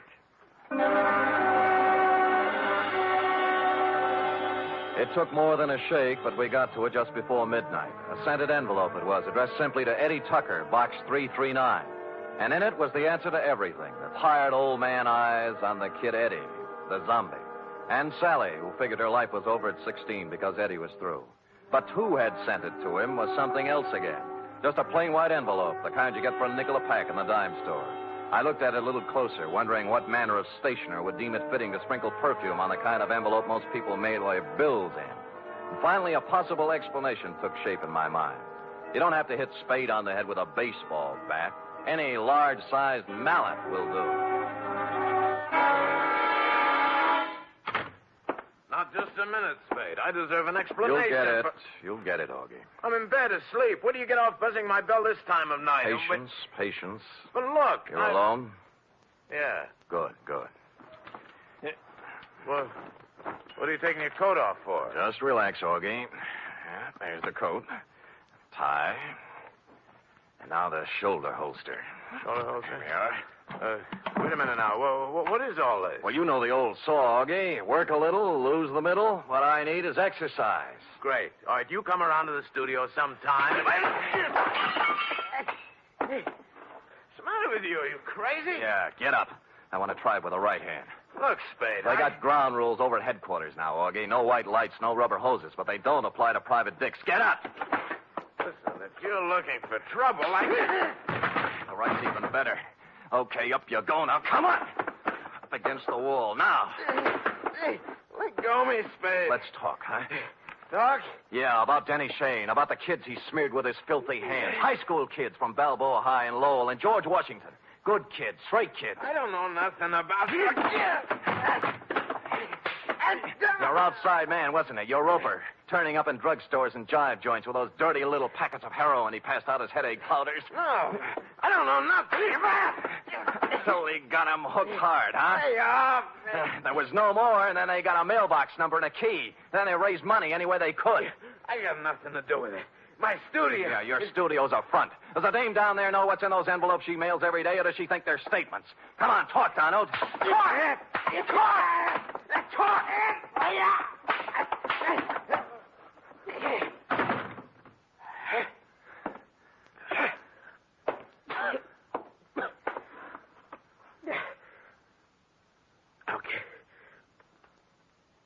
Okay, I'll talk. Which he did, a full hour's worth in Dundee's office, and a harrowing tale it was.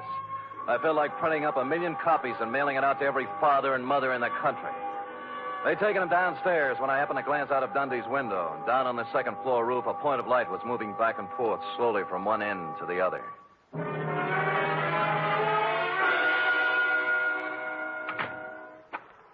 Eddie. Where are they? Where are those keys? I've got to have them. Here. Oh, thanks. My car. I couldn't get home in my car, you see. You don't need to without kid keys. me, Eddie. I know all about it. Oh. I can't do anything about myself, Mr. Spade. I'm helpless. What she said. Zombie. You're not helpless. You can't handle it alone, maybe, but you're not helpless. Other guys have licked it, and you can, too, if you want it bad enough.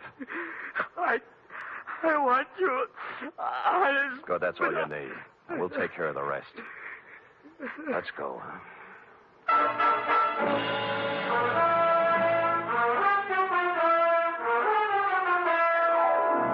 Like I said, this one doesn't have bluebirds at the end. Not yet, anyway. The bold fact is that Sally Joan Michaels is facing the juvenile version of a murder rap.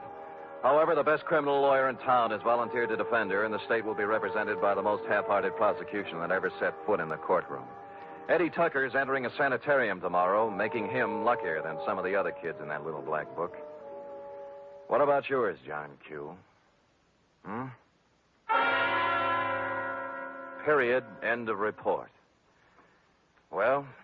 Oh, I don't know what to say, Sam.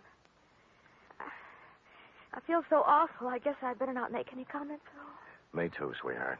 Let us lose ourselves in our work. Me in this cheap novel you were reading, and you in the merry chatter of that 1906 model Oliver. Scoot.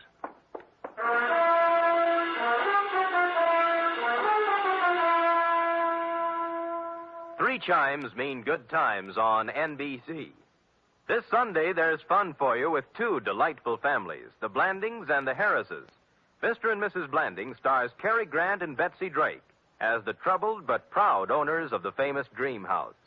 And the Phil Harris Alice Faye Show brings you Phil and Alice, plus Brother William, darling child Julius, and the ever-present Frankie Remley.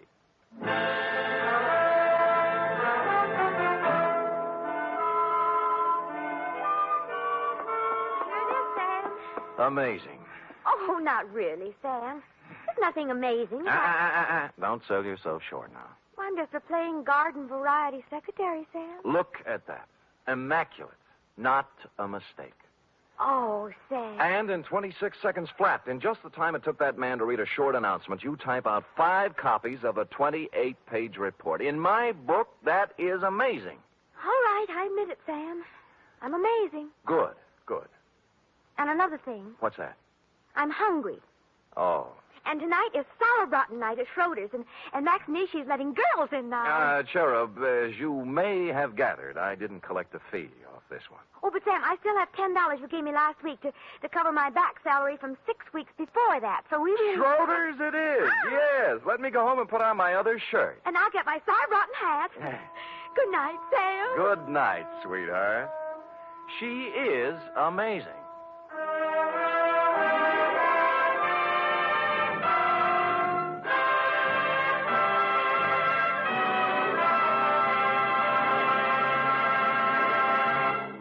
The Adventures of Sam Spade are produced, edited, and directed by William Spear. Sam Spade is played by Stephen Dunn. Lorene Tuttle is Effie.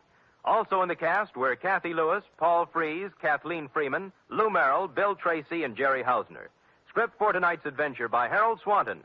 Musical scoring by Lud Gluskin, conducted by Robert Armbruster.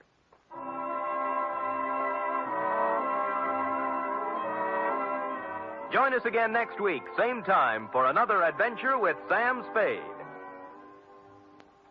You can help in the fight to conquer cancer. Strike back at cancer by joining the 1951 Cancer Crusade of the American Cancer Society. Help science help you. Give generously to your local unit by mailing your contribution to Cancer, care of your local post office. Cancer is a major problem, and the fight against it deserves major support. Laugh with the magnificent Montague and Duffy's Tavern each Friday on NBC. The National Broadcasting Company presents The Adventures of Sam Spade, Detective.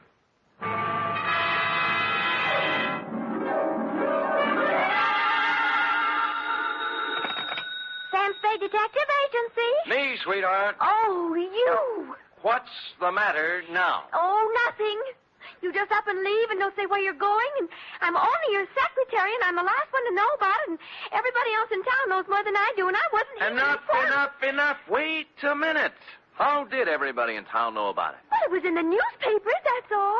In the society column, no less. Really? Well, imagine that. Florabelle Frolics column. Florabelle. Mr. Spade, the notorious private detective, is vacationing at Westover as a guest of a promising young architect, Garrett Welch. Notorious yet?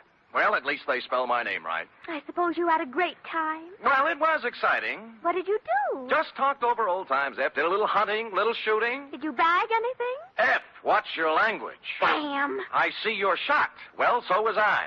However, if you have nothing to do, hang around the office, and I will be down with several pages from my diary telling about the whole affair. I've titled them The Civic Pride Caper.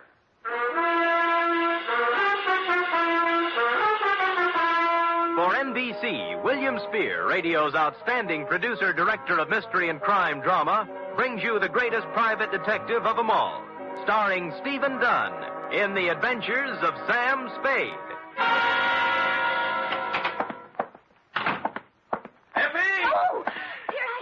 Well, I thought you'd gone chicken and run out on me. You're part of this organization. You're going to bear the bitter with the sweet, along with the rest of us. I know, but I always seem to get the bitter. Friday's when the sweets will be given out. Don't quibble. This is a nasty job we have here, and we might just as well sit down and get it over with. You care for a drink? You might need it. No, thanks. I don't need false bravery. Lucky you. Well, are you ready? No, but we might as well start. Well, you know best. Date, fill it in to Garrett Welsh, room 212, Fairchild Building, Westover, California. From Samuel Spade, license number 1375596. Subject, the Civic Pride Caper. Dear Garrett, I'd never been in Westover before, and I found it, on the surface at least, an attractive, bustling little city. The streets were clean, and the girls were sun-kissed and friendly. Add to that the $150 you sent me by mail, and you can imagine with what pleasant feelings I arrived. I found the Fairchild Building easily enough, and room 212, well, I couldn't miss it. There were sounds of vigorous activity coming out through the transom. And when I opened the door, two men were engaged in a fight. One was big and one was little. I didn't know which one was my client, so I automatically reached for the big guy. Go on me. What do you think you're doing? What's it all about? Ask him. He'll tell you. All right, what's the story? I was being foully and unreasonably attacked by this misguided citizen. I ought to kill you. That's what I ought to do. That's what everybody ought to do. Hold still. Oh, you. Why? Oh, let him go. Let him go. Beat it, Carson. Wait until you can catch me alone in some dark alley. Don't think I won't. Don't you think I won't. I'm sure you will. I'm going to catch you every place and every time I can. Well, I take it your name is Garrett Welsh. It is. And I want to thank you, friend. Nothing. You rescued me from a rather unhappy breeding. And your mouth is kind of cut up. Huh? Oh, there's nothing I can't take care of. Drink? Never touch it. Oh. You might have noticed I've already had a few drinks today. Well, it helps me forget. And it also keeps me from thinking. There you are. No, thanks. My name is Spade. Why did you send for me? Bodyguard? No. Let them have their fun. I don't mind.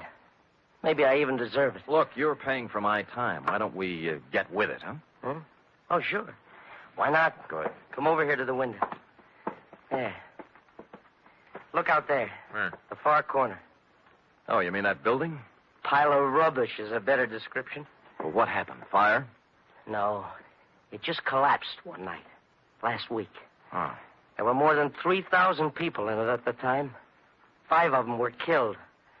I don't know how many injured. Well, that's too bad. How did it happen? It just collapsed. Another drink? No, thanks. Pardon me? It was a municipal auditorium built to honor the war dead. It cost over $1 million.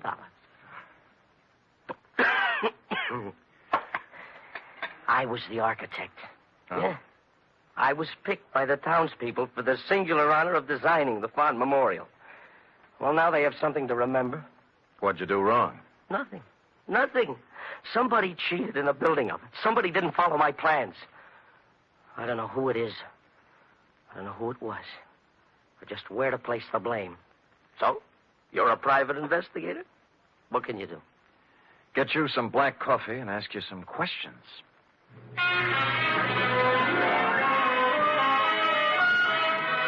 He gave me a list of everybody in town who had something to do with the building. First off, I called on a man named Howard Kessley, whose construction company had the contract for erecting the auditorium. Kessley lived in an elegant house on a well-guarded estate. And after they took my gun away from me, they let me in. I waited in a room tastefully decorated with original oil paintings and oriental rugs. And eventually, a football hero-type man walked in. You from the insurance company? No, I'm a private detective, Sam Spade. Who are you working for? Garrett Welsh. Huh. That's a laugh. Funny? Well, what do you want? Look, you built that auditorium. Have you any idea why it fell down? Maybe you just got tired. I don't know. Aren't you interested? We're looking into it now. Who's we? My company engineers. That Garrett Welsh. An architect. We should have had somebody who knew what he was doing. Do you have any copies of the building specifications that I might look at? Sure, I got nothing to hide. You can go back and tell Garrett Welch that the best thing he can do is get out of town. Or somebody tries to knock him off and succeed.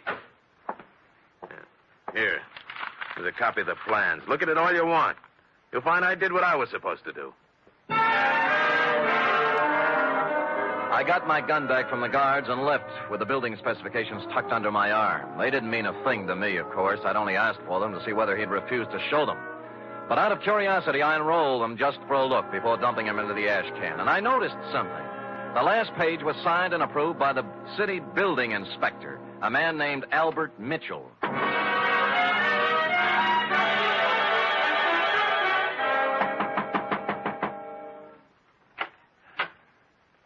Well? I don't usually receive callers at this hour, but you're a little better looking than the ordinary caller. Come in. She was slim and auburn-haired and wore an insolent smile that was interesting, and a clinging silk thing that was interesting. She looked me up and down, and she took so long at it. Okay, what is it? Magazine? The gas meter? Or did you just lose your way? I'd like to talk to Albert Mitchell. Oh, he's a dull conversationalist. You wouldn't have any fun. Well, I wasn't exactly looking for laughs, Mrs. You are Mrs. Mitchell? More or less. Right now, less. Soda or water? What? And your drink. Oh, thanks, but I took the pledge last Halloween. What did you want to talk to Al about? Well, what else? The auditorium that collapsed. Well, he stepped out for a while. Why don't we just make ourselves comfortable? I have a standard answer when I'm on duty. Thanks anyway. Duty? You a cop? I've never seen you around this town before. Private type investigator. Sam Spade. My name's Kitty. You don't have to worry about Al busting in on us. I don't think he'll be back this week. That's what I thought, you holding open house and all. What's the matter? The pressure get too heavy for him? Look, Sam, they had a hearing a couple of days ago. It was all decided. Nobody was to blame. I think Al went fishing or something. Where is he? How should I know? I'm only his wife. Well, you know what they say about a man who runs. Yeah, so why don't you stick around? You don't look like a coward to me. Well, when it comes to redheads, I really am. So long, Kitty. But... Oh, by the way, if Al does ever show up, tell him I took a room at the Embassy Hotel. I'd like him to call me. I won't tell him a thing. Come back here, you coward. Hey, Sam!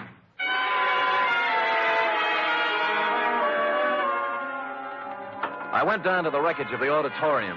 It was late, and the streets were quiet and deserted. I walked through the twisted shell of the building, striking matches and looking around. I didn't know what I was looking for, but apparently I wasn't the only one visiting the scene of the crime. I was standing just inside the gutted remains of what was once the lobby when it happened. Gunfire cut loose at the back of the building. I ran toward the noise, and when I turned the back corner, I saw a cloud of plaster dust where the shots had apparently been fired. There were no people or cars in sight, but on the sidewalk, on hands and knees, was a man. Rats.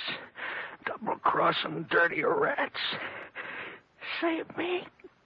Don't let me die. Kitty. He grabbed my legs and tried to pull himself up. His face was a gargoyle of pain. I reached down to help him, but he slipped back to the sidewalk, dead. 4 bullets had gone through his back. A billfold fell out of his pocket. It was loaded with identification, and everything said Albert Mitchell, age 40, occupation, building inspector.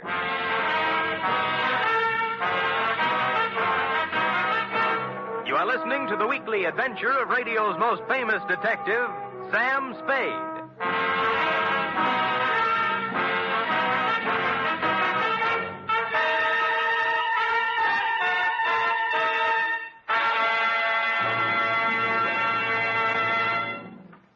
Three chimes mean good times on NBC. This Sunday, Theater Guild on the Air presents an exciting 1-hour adaptation of the Broadway stage comedy Light Up the Sky. Starring in this Theater Guild production are Joan Bennett, Sam Levine, and Thelma Ritter. And on Sunday, you're invited to another hour-and-a-half broadcast of The Big Show, starring Eddie Arnold, Jack Carson, Eddie Cantor, Olivia de Havilland, Martha Ray, Meredith Wilson, and many more. Your MC, of course, is the glamorous and unpredictable Tallulah.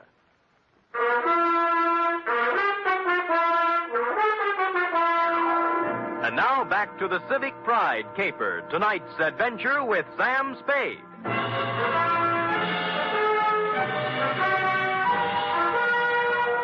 A good many other people had heard the sound of Albert Mitchell's assassination, and before long a crowd had gathered. Among them were several minions of the law. They took 2 people in tow, the dead Mitchell and the live Spade. The Westover Police Department had themselves a fine time over me. It seems I was hired out-of-town killer and therefore eligible to be questioned all night. They worked hard at it, but in the morning they had to admit defeat and release me. I think they only did it because they didn't want to pay for my breakfast. By then I was pretty mad, and at 10 o'clock I walked into the mayor's office and demanded an interview. I got it. The whole thing, Mr. Spade, was regrettable. But after all, you are a stranger here. And when a man is killed and someone happens to be in on the scene, questions have to be asked. Your Honor, I'll let it pass in the interests of law enforcement. Good. Our report on you from San Francisco gives you quite a reputation as an investigator. Do you have any theories that might help us in this murder of Mitchell? Well, I could hazard an expert guess that it's tied in with the building scandal, the auditorium collapse. By the way, what's being done officially to fix the blame for that? The city council held its investigation of the unfortunate affair last week, and as far as we can determine, no one is directly responsible. No one? Oh, come, Your Honor. Are you questioning our civic procedure? Oh, well, maybe you're right. Maybe we've been too easygoing. We're all neighbors here. Yes, I'm conducting an investigation for a client who certainly has a right to know what's going on insofar as a good many citizens seem to feel he's to blame. Oh, yes, Mr. Welch. Well, he's not to blame. No one is. You must pardon my abruptness, Mr. Spade, but the events of the past week have been a little more Yes, I know. Tell me, Albert Mitchell, as building inspector, must have approved the building of the auditorium. Now, was he a reliable man? Yes. Wait a minute. You don't think... I think he was killed by somebody who wanted him to keep his mouth shut. Now, what about the contractor, Howard Kesley? Kesley? Born here. Brought up here. He's built about 1/3 of the structures in Westover. Every one of them, except the auditorium, is standing today. No, I don't think you can build up a case... I'm just examining the possibilities, all right?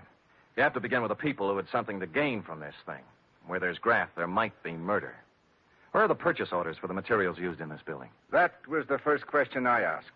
I was told they were destroyed with all the other useless paperwork that accumulated from the construction job. Oh, great.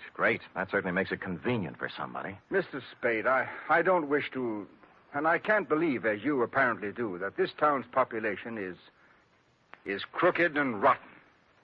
So if I come across any information that will help clear the good name of Garrett Welch, you can be sure that I'll be happy to bring it to your attention.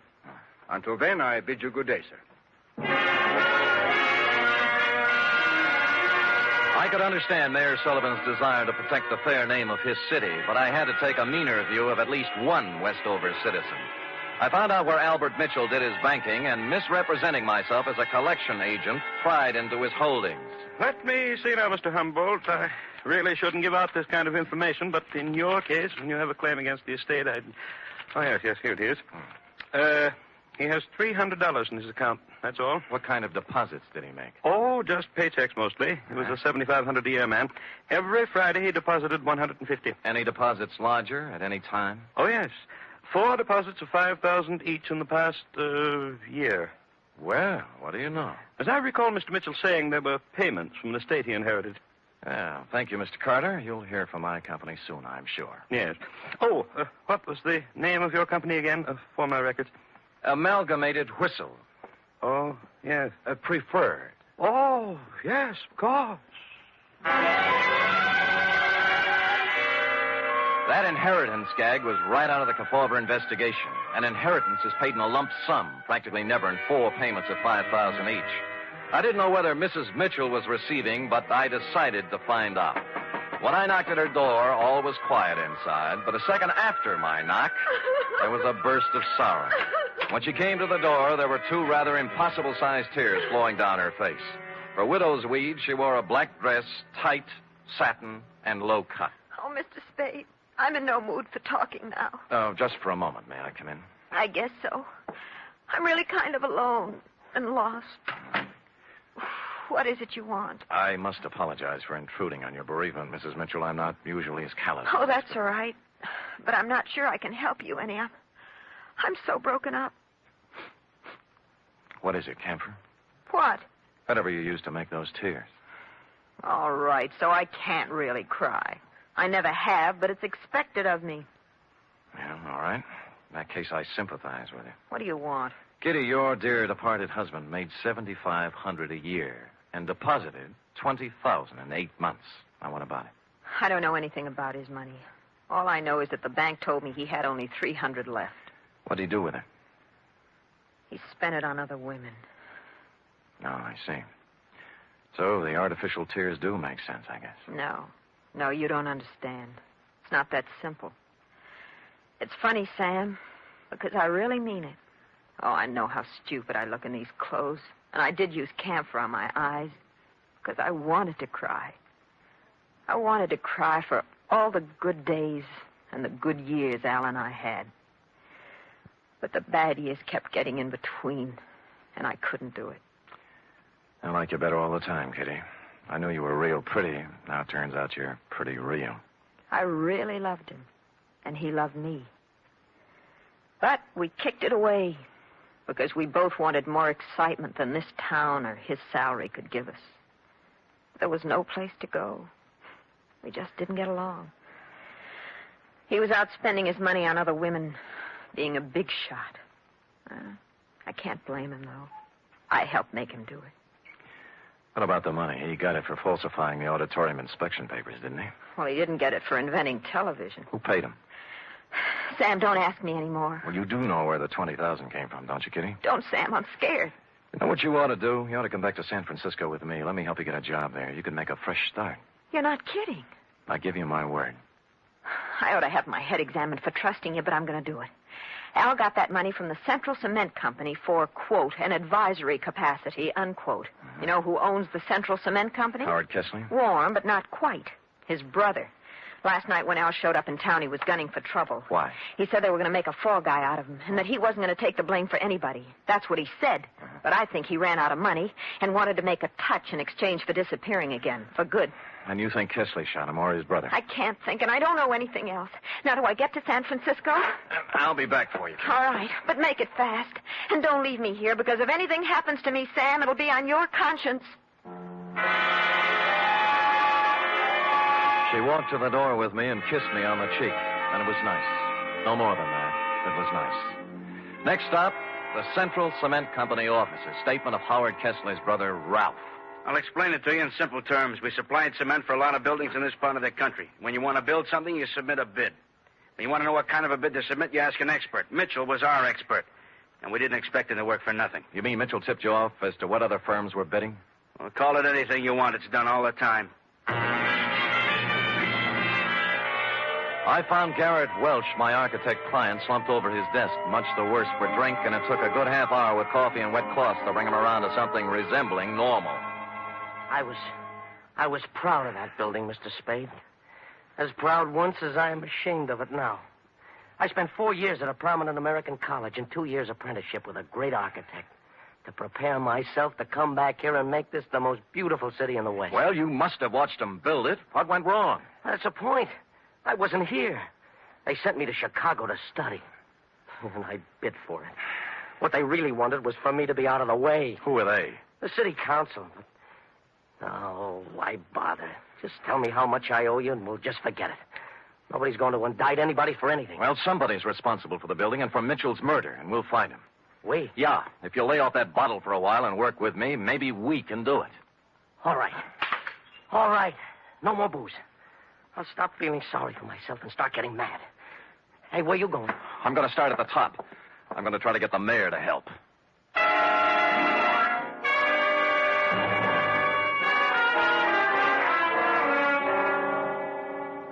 You say you've turned up something, Mr. Spade? A lot of something, Your Honor. I ferreted out copies of the purchase orders for the materials used in that building. They were generally inferior and below the quality required by sound engineering and the law. Oh, you can't mean it. I do. You can inform your district attorney that in a matter of 2 or 3 days, I will move for an indictment of several people in this community for gross criminal negligence. Now, I want to know whether or not I'll have your full cooperation. There's no question of that. I'll cooperate with you fully to prosecute Thank you, Your Honor, and good day. Just a minute. Yeah? About Howard Kessley. What about him? Do you still consider that he is subject to suspicion? The families of the 5 people who died in the ruins would think anybody who was concerned in the building project were subject to suspicion, Your Honor. Mr. Spade, you know about politics. Certain people contributed campaign funds and got me votes. Kessley? I've been in a difficult position. I've been weak, perhaps. Maybe I haven't wanted to look too closely at certain possibilities in this horrible affair, but I promise you I won't stop now. It doesn't matter what happens. My first duty is to the citizens of this town. Well said, Your Honor. Just tell the same thing to the other members of the city council. Tell them that if I kick the lid off this garbage can, it's going to make Westover smell pretty bad. You'll hear from me, Mr. Spade. I guarantee you.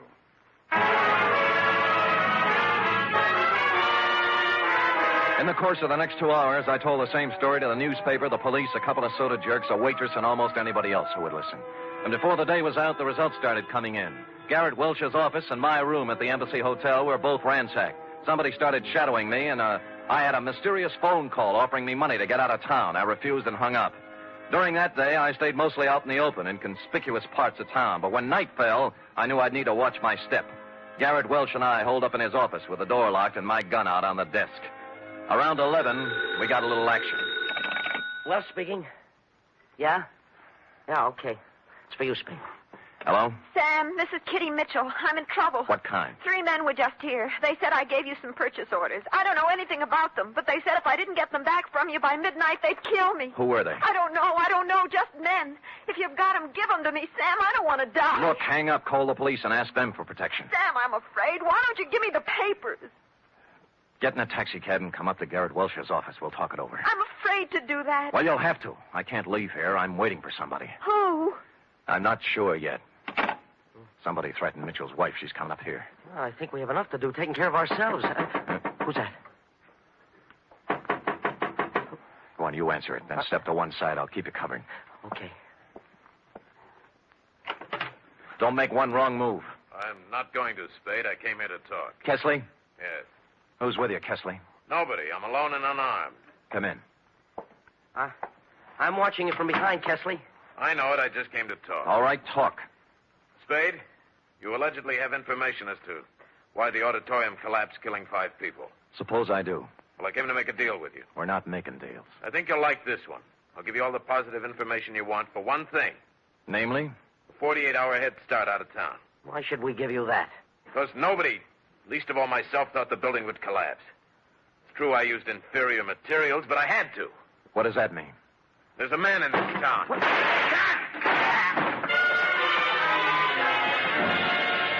The door was suddenly kicked wide, and a blaze of bullets flew across the room. Kesley's mouth opened in shock, his knees buckled, and he pitched forward, bouncing off the desk to the floor.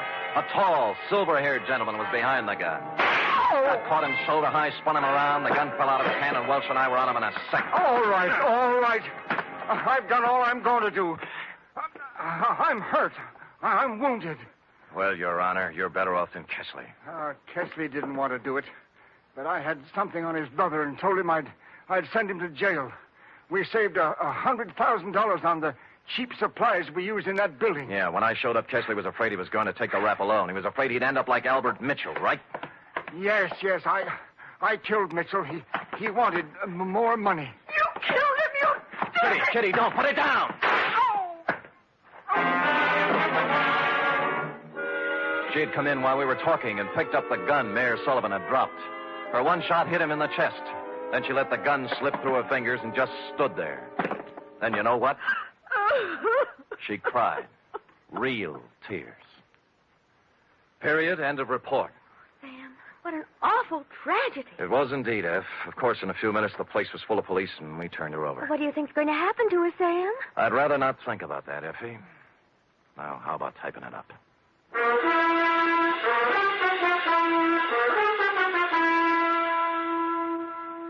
Three chimes mean good times on NBC. There's fun this Sunday with 2 of your favorite families, the Blandings and the Harrises. Mr. and Mrs. Blanding stars Cary Grant and Betsy Drake in the title roles as the owners of the famous Dream House.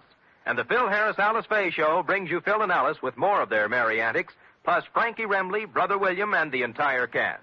You're invited this Sunday.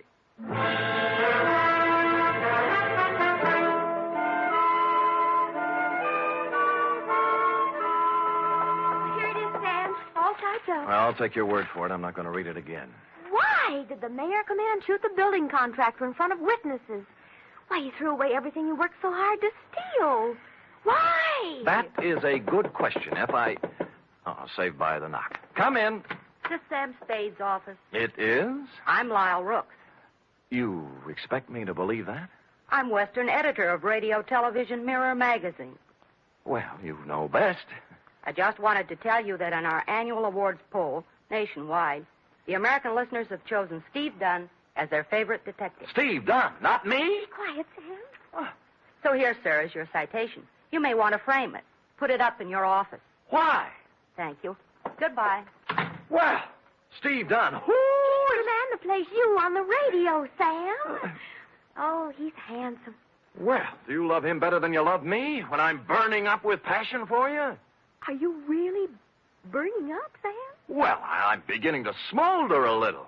Come here and tell me about love. Oh, well, I don't know much about it, Sam. Not as much as I'd like to know. Well, I'm sorry. Sorry, I don't have a teacher's permit for the state of California. Good night, Sam. Good night, sweetheart.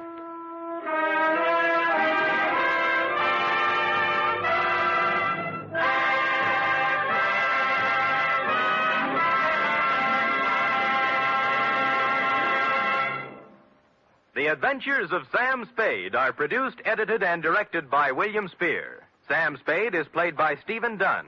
Lorene Tuttle is Effie. Also in the cast were Shirley Mitchell, Jack Crucian, Sidney Miller, Paul Frees, Herb Rawlinson, and Lou Merrill. Script for tonight's adventure by John Michael Hayes. Musical scoring by Lud Gluskin, conducted by Robert Armbruster.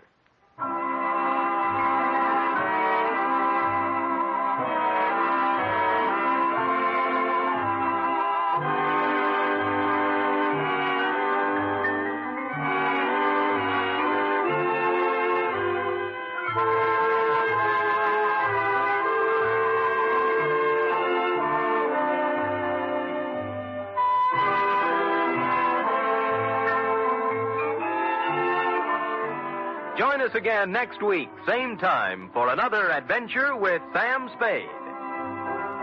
Tomorrow, enjoy the exciting Man Called X on NBC.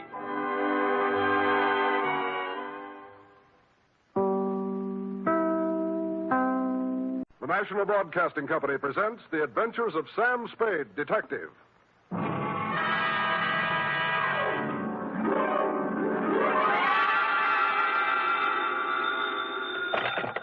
Detective Agency. Hello, hello, hello. Sam? At this hour on this network, you were expecting maybe Mary Margaret McBride? I've been expecting anything, Sam. Well.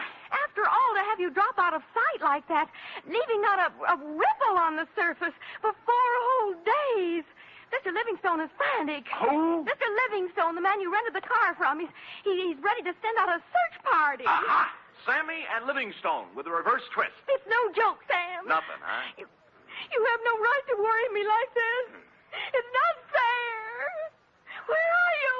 To the only spot on Earth as yet unvisited by the National Geographic Society, sweetheart, the Vale of Takaloma. And don't try to find it on a map because it isn't. Set yourself for my saga of a crook's tour of the hinterlands with just a touch of mysticism, which is why I call it the Rowdy Dowser Caper. All right, Murgatroyd, these will do. Sam, where are you calling from? A tailor shop. I had to leave without my pants.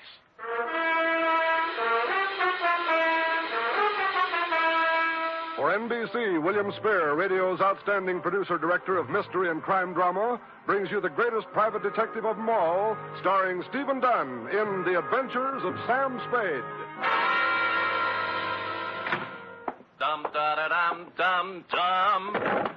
When you and I were young. Effie. Sam? Who else? Are you decent? Decent? Well, you said you'd lost your pants, so... Oh! Yeah, how do they look? Well? Isn't it a little early for Halloween? Ooh, you made a joke. You ready, woman? As always, Sam. Date, fill it in. 2 Constable Ollie Shuttle, North Takaloma, California. From Samuel Spade, license number 1375596. Subject, the Rowdy Dowser Caper. Dear Ollie, on Wednesday it was when I returned to my office of a fine spring morning to find a note lying on my desk like a big, juicy piece of cheese in a mousetrap. Quote, Mr. Spade, call North Takaloma 3, unquote. North Takaloma. Where have I... Long distance. North Takaloma 3. Yes, sir. One moment. Would you repeat the number, please? North Takaloma, 3. North Takaloma, 3. Nice diction. That is North Takaloma? I'm not kidding. Look it up, girl. Look it up. Yes, sir. North Takaloma, 3. Well, she must have found it in the book because soon we had encouraging buzzes and clicks. 6 operators later, we had punched our way north to the farm at Slattery Flat. Then we knocked off for lunch, while Slim Slattery repaired the windmill that made the juice for the last lap. At 2:07 p.m., victory was in sight. Yeah? Sam, this is Operator Nyan for the 10th time. Oh, fine. How we doing, Millie? Sam, boy, I am actually ringing North Takaloma 3. Oh, good girl.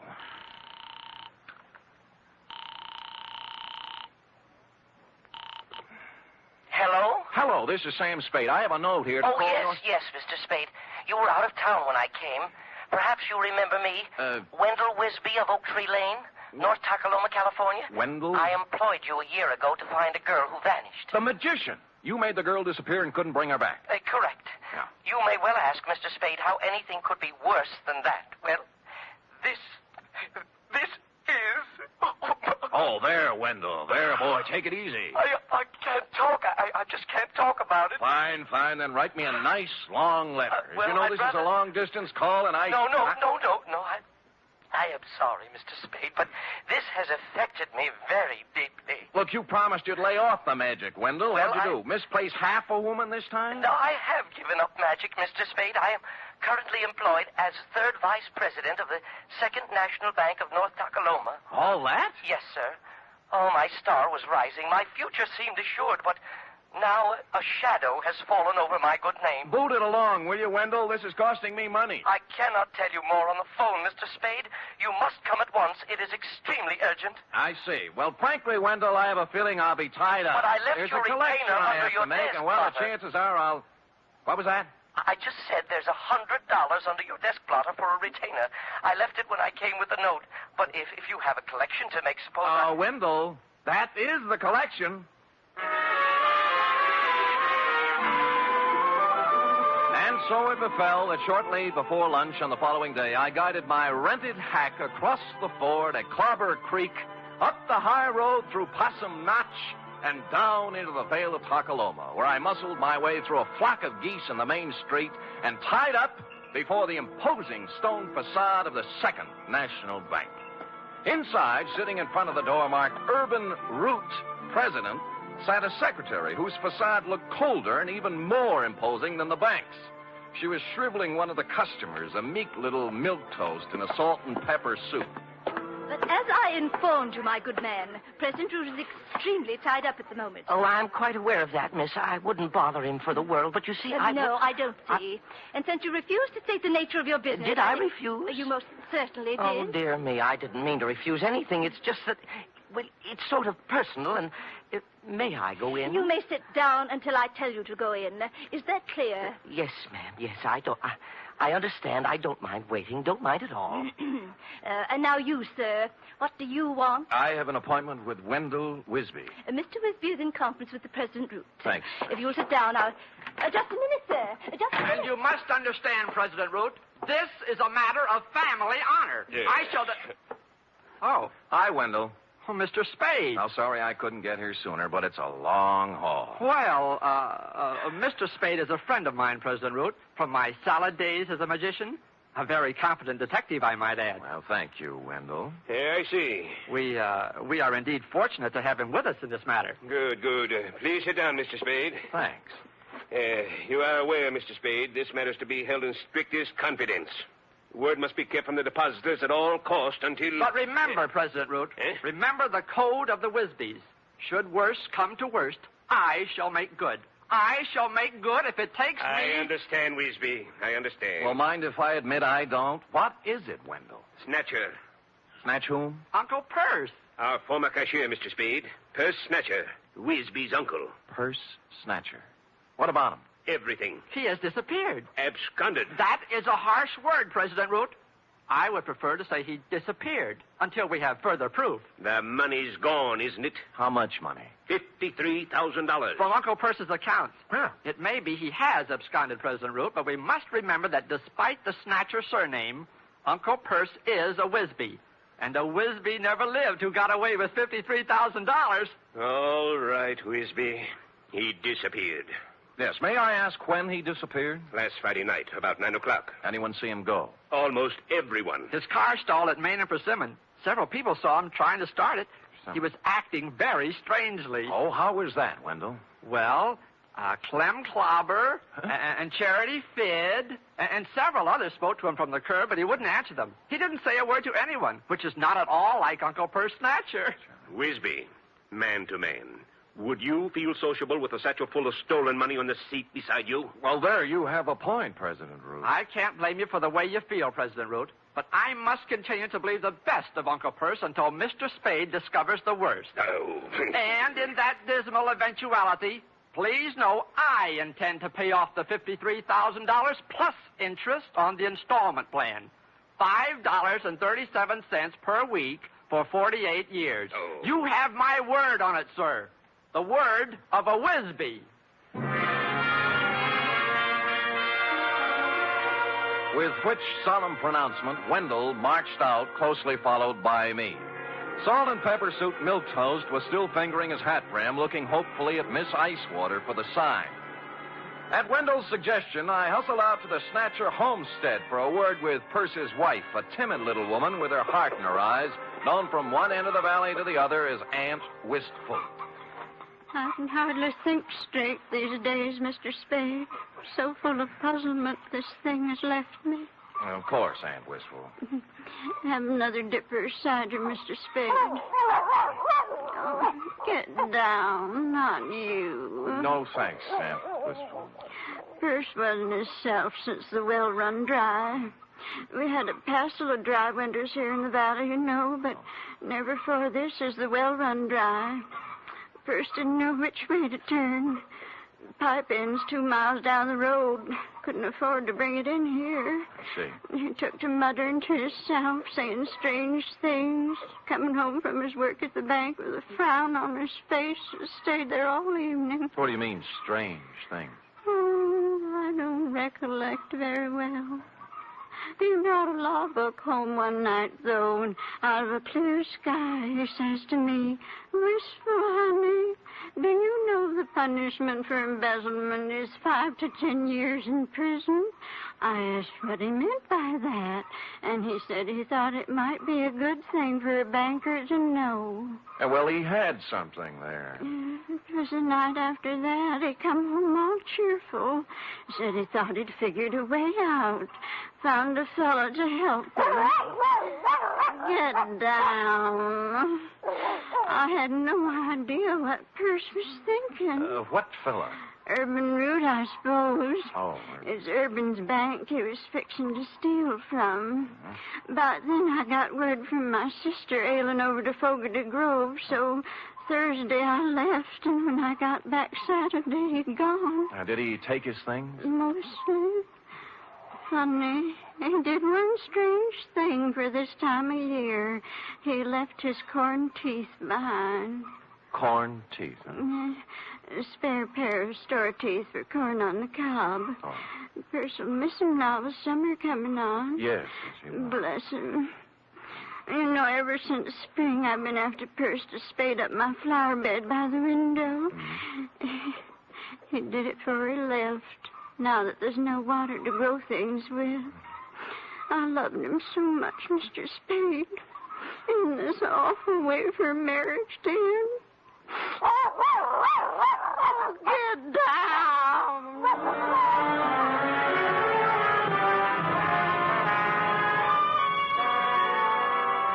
Well, I started at Main and Persimmon Streets and worked south, farm by farm. Everyone seemed to have been sitting on his front stoop Friday night because all remembered Perce Snatcher driving out on the South Road in his 1919 Winton 6. Up to a point, that is.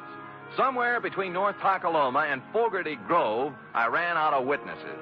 And in Piney Crotch, of all places, the town beyond, They could guarantee Purse didn't pass through because the main drag was roped off all Friday night for a square dance. And thus matters stood on the third day when I limped back to the bank. For some reason, a crowd had gathered in the alleyway next door. Writing it off as a floating crap game, I walked inside, bowed formally to Miss Icewater, then plunked myself down at Wendell's desk. Oh, Shaw. I just found I miscalculated on the interest. At $5.37 per week, I won't have this paid off until I'm 134. And who knows, by then you may even have a wife and children to support. Look, don't you think you were a little impetuous with that retainer? What retainer? Mine, the $100. $100? Wendell, the $100 you stuck under my desk blotter when you hired me.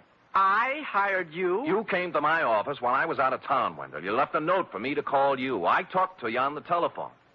Well, didn't I? Mr. Spade, something is very wrong. I did not talk to you on the telephone at all. What? I thought you were employed by President Root. Well, where is President Root? I don't know. He stepped out some time ago, and there's someone waiting for him in his office. Oh? Do-do-do-dee-do-do. Hi, Miss Icewater. Oh, tell me, pretty mean, are there any more at home like you? Well, toast. But with a difference. The salt and pepper suit had gone. Beret, bow tie, plaid sport jacket with a racing form sticking out of the pocket. Maroon plus fours and wool socks with tassels. He took one of President Root's cigars out of his pocket, bit off the end, and lit it. Then smiled, or rather leered, at Miss Icewater. Well, honey? I'm sorry, Oh, sir. 23 skidoo, sweet stuff. President Root will be back shortly if you... Oh, don't be a back number, beautiful. But, sir, I... Papa, love Mama? Well, I don't know what to say. You'll learn. Tell Cookie I'll be back, huh? Yes, sir. Anything you say. Live a little, baby. Live a little. Toodaloo. Golly. Golly, indeed. Miss Icewater. Hey. Oh. What was that? I don't know his name. A friend of President Root's. He's rather attractive, don't you think?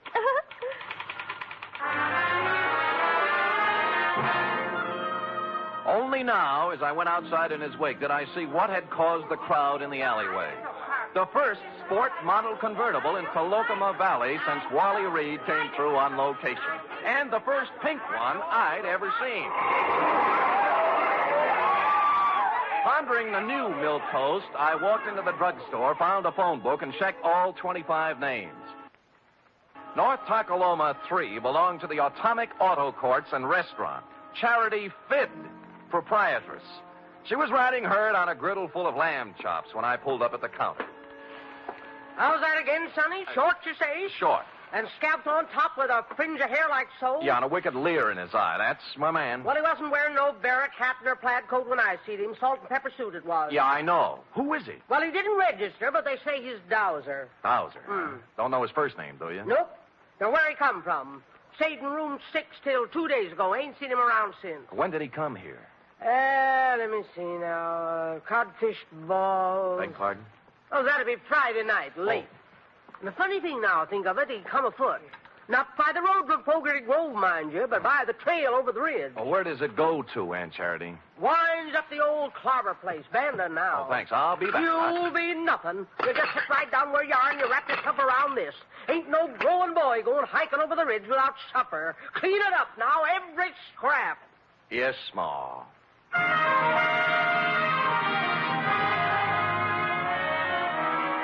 It had been dark about 2 hours when, carrying one of Aunt Charity's best coal oil lanterns, I topped the ridge and looked down on Clem Clobber's abandoned barn, nestling in a grove of ancient oaks at the very foot of the hill. The moon was bright enough to show up the pair of grassy ruts leading from the rear of it down the gully toward the road to Fogarty Grove, a couple of miles away. On general principles, I blew out the lantern, then scrambled down the side hill and up to the barn door. I couldn't make out anything inside at first, and then finally something took shape. A dark hulk in the middle of the floor. Stupid me, I lit a match. It was an automobile. To be exact, it was Purse Snatcher's 1919 Winton 6.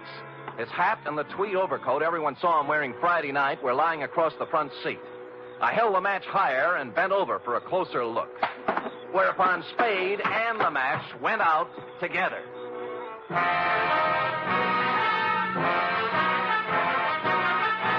You are listening to the weekly adventure of radio's most famous detective, Sam Spade.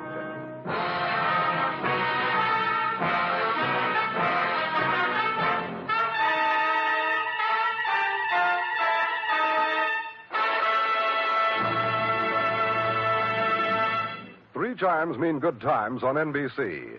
There's fun for you Sunday with two of your favorite families, the Blandings and the Harrises. Mr. and Mrs. Blanding stars Cary Grant and Betsy Drake in the title roles as the proud but somewhat bewildered owners of the famous Dream House. The Phil Harris-Alice Faye Show stars Phil and Alice, of course, plus ever-helpful Frankie Remley, Brother William, and delivery boy Julius. Yes, there are laughs this Sunday and every Sunday with the Phil Harris-Alice Faye Show and Mr. and Mrs. Blandings.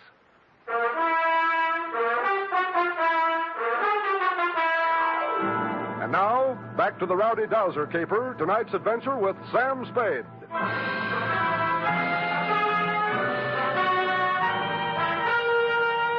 I must apologize, Constable, for succumbing once again to the traditional nemesis of the private eye. But the bald facts are simply that I bent over for a closer look at the Winton 6 and was struck a dastardly blow on the rear of the head. How long I remained incommunicado, I know not, but I awoke presently, and with good reason. My pants were on fire. As a matter of fact, the entire barn was on fire, and I was lying in the tonneau of the Winton 6 wearing Purse Snatcher's overcoat. The door I'd come in was a wall of flame, likewise the stalls on both sides. But at the rear were a few square feet of rotten siding that hadn't caught yet. Now, ordinarily, I'd have thought twice, but when your pants are afire, you only think once. So I ran right through it and took a flying header into the creek behind the barn. It was just as well I only thought once, since at this moment the flames reached the Winton's gas tank.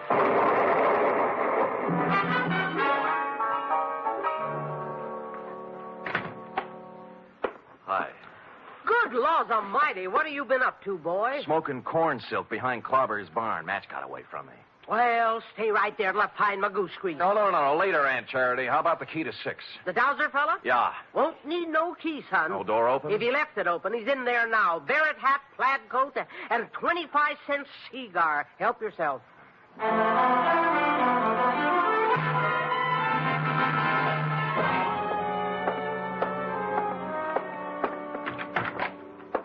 Well. Well, hey, Mr. Spade, isn't it? Right, and you're Dowser. Dowser? Isn't it? Yes. Yeah, that's right, Dowser. Hey, you can call me Alonzo. Sit down. No, I'll stand. Oh?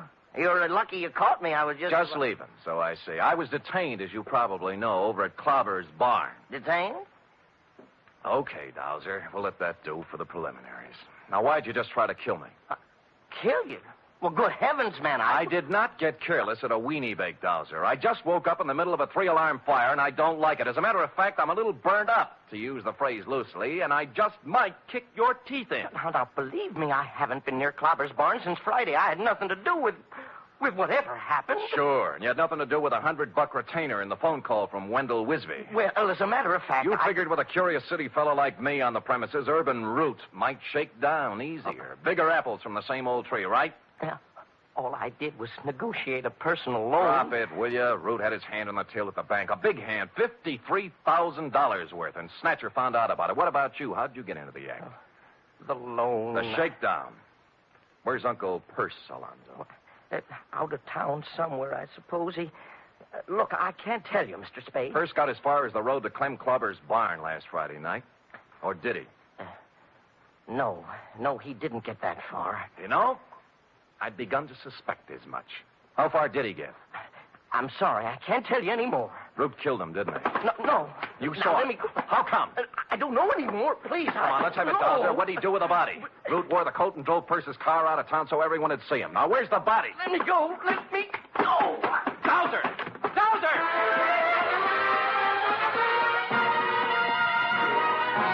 He squirted out of my hands like a watermelon seed, leaving me with a plaid coat, and took off down the line of Atomic Cabins toward the Atomic Restaurant. A nice high-knee action for a little guy, and what with my burns and contusions, I'm forced to admit he was widening the gap between us when he rounded the corner of the Atomic Restaurant, making possibly the gravest error of his career.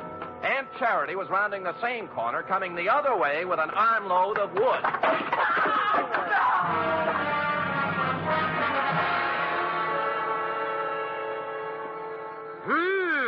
You don't reckon he got himself a brain conclusion, do you, son? I don't know, but he's a weak witness, Aunt Charity, a weak witness. What you got there?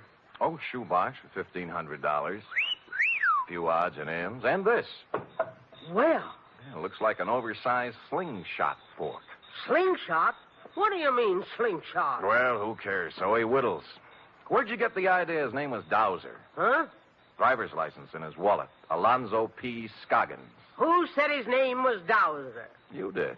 I never said his name was Dowser. I said he was a dowser. Oh. And what's a dowser, Aunt Charity? A guy who finds water for people, that's what. Well, that's nice. If you could... Finds water? Yeah.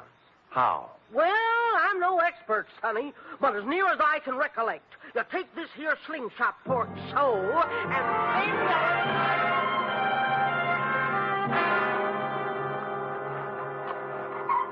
Mr. Spade, I can't go through with it. Get hold of yourself, Wendell. Remember the code of the Wisby. But this sinister revelation has virtually prostrated me, Mr. Spade. And you must remember it is now over a year since my salad days as a magician. Tut, Wendell. Stout fella, stiff upper. And further, even at the peak of my career, I was only sketchily acquainted with the field of dowsery. Hold it. There they are. Aunt Wistful is sitting on the back porch with President Root. Mr. Spade, The code of the Wisbys, Wendell? Yes, sir.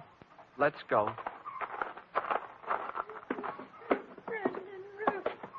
I just can't tell you how full up with gratefulness I am. Now, Aunt Wistful, don't take on so. It's nothing at all. It's, You remember Mr. Spade, President Root? Wait, of course. Of course. Hardly seems any time at all since we met President Root. Oh, Mr. Spade, President Root's going to buy the farm. Isn't that wonderful? Touching. And he's allowing me $10,000 on it against the money per stove. Well, that's a generous offer. I thought so. Considering there's no water on the farm. Pierce said many times it wouldn't be worth $40 an acre for that water. Well? Did you say something, Wendell? Yes. Aunt Wistful, I have great news for you. It may not be necessary to sell the farm. What do you mean, Wendell? We've made a deal here. Maybe the signals are off for now, President Root. You recall Uncle Percy said he'd found a man to solve his problem, Aunt Wistful? I am now ready to step forward and bring it into the open. I am that man. You? What do you mean, Wendell? Since entering the banking field, I divorced myself from magic and the allied dark arts, Aunt Wistful. So I wish to keep my other talents sub rosa. What are you talking about, Wisby? President Root, I am a part-time dowser. And he just happens to have his dowsing rod along, right, Wendell? Right. I have reason to believe there is water here, if I can just douse it out. Wendell, you're out of your... Shut up. Douse away, Wendell, douse away. Very well. Now, I hold the dowsing fork before me, thus. Then I turn, thus... Where does it point, Wendell? Let me see. Toward Aunt Wistful's flower bed. But this is ridiculous. Shut up. Proceed, Wendell. Proceed with the dowsery. 1 step, 2, 3, 4... Well, the rod's pointing down. Oh, I never. Right in the middle of my flower bed. Listen, Aunt Wistful. I'll make that $20,000. $20,000 for the farm. Cash, see? Not credit. Cash. 20? Hold out. 25. 30. Right here is where we dig. 35. 35,000. It's already been dug up.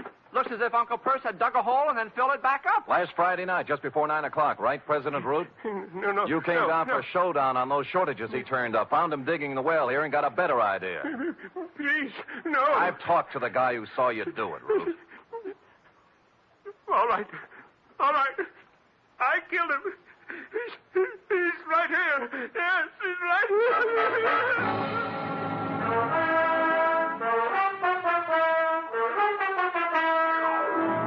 Which is where you came in, Constable, and since you can take it from here, I shall close, as always, with... Period. End of report. Right.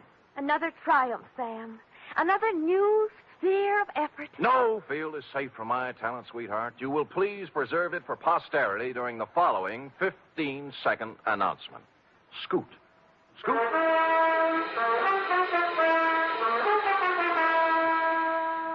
Three chimes mean good times on NBC. This Sunday, the glamorous and unpredictable Tallulah brings you another hour and a half broadcast of The Big Show, starring Fred Allen, Judy Holliday, Joan Davis, Frank Warren, and many more. And this Sunday's Theater Guild on the Air production is the Broadway comedy The First Year. Starring in this Theater Guild presentation are Richard Widmark and Katherine Grayson.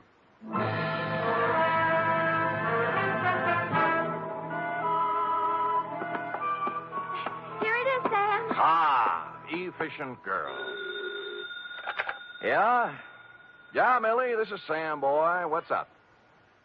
Oh? Oh. Thanks, Millie.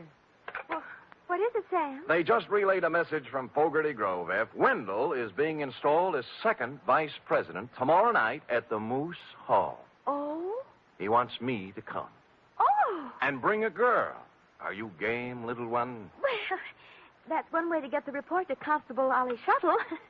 I'll do it, Sam. Good girl. Pack up an emergency ration of sorghum and hominy grits. I'll pull up at your doorstep in the morning at 8 o'clock. Well, I'll wear my sunbonnet and Mother Hubbard. Oh, good night, Sam. Good night, sweetheart.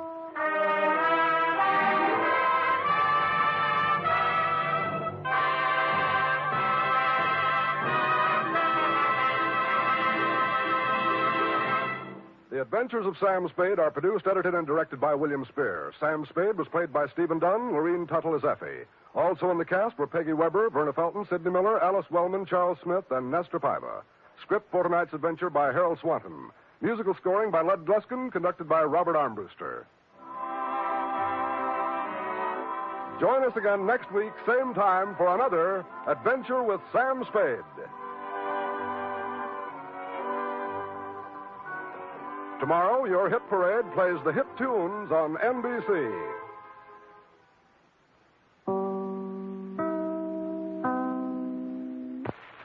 The National Broadcasting Company presents The Adventures of Sam Spade, Detective.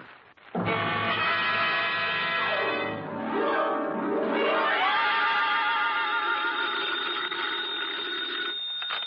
Spade Detective Agency. Me, sweetheart.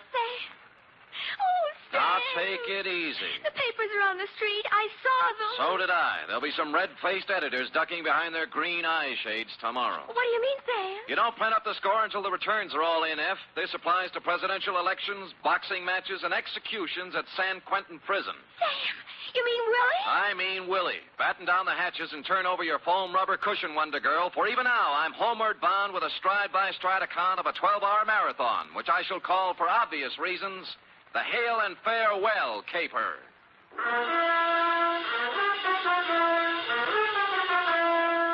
Transcribed for NBC, William Spear, radio's outstanding producer-director of mystery and crime drama, brings you the greatest private detective of them all, starring Stephen Dunn in The Adventures of Sam Spade.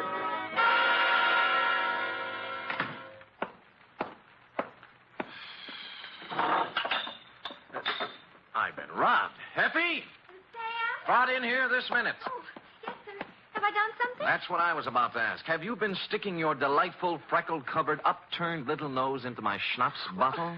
Well, answer me, girl. Sam, you know I don't do... All right, then, who? Well, the nervous little man who was here did open the drawer to find a pencil and paper and leave a note. Okay, you're clear. Oh, Sam, what about the little man? A good and leading question, F. Shall we attempt an answer? Oh, I'm at the ready, Sam. Shoot. Date, fill it in. To Justice Edward Benjamin, State Supreme Court, from Samuel Spade, license number 137596. Subject, the Hail and Farewell Caper. Dear Justice Benjamin, my relationship with the spindly little man goes clear back to a week ago, Thursday, possibly even before that. But that was the day I first noticed him. I remember it was Thursday because I was having corned beef and cabbage at Schroeder's. With him, it was a glass of water at the next table. He was paying little mind to the menu, having decided to spend the lunch hour staring at me. A couple of times, he put down his glass of water and pushed back his chair as if he were going to come over and talk. But he changed his mind. I put away the corned beef and cabbage and was halfway past the pie when he finally did it.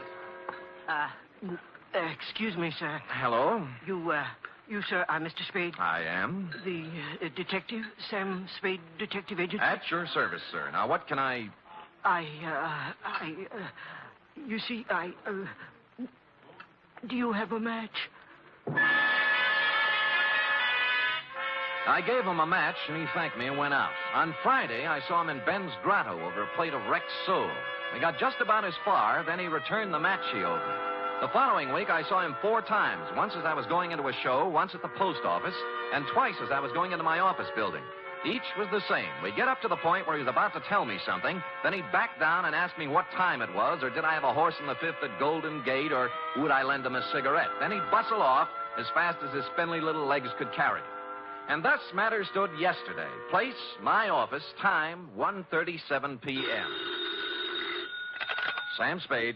Mr. Spade, this is a gentleman who Yeah, don't tell me I know the voice. Now, what is it this time? I do like to see you, Mr. Spade. I must see you. I know. I'll save us both a trip. The date is April 26th. The time is 1:38 p.m. All trains, planes, and streetcars are leaving on schedule. And for the favorite at Golden Gate tomorrow, consult your nearest bookie. Please, sir, please, Mr. Spade, please, do not jest. This is a matter of life and death. I see. Fine, then. I'll see you tomorrow for lunch, huh? I won't be here, Mr. Spade. Oh, where'll you be? Dead. Look, I'm tired of this, Mr. Spindley. Give it to me straight or sign off. Now, what is it? You've got to listen to me, Mr. Spade. It's most important. It's a life or death. It's a life... Hello? Mr. Spindley? Hello?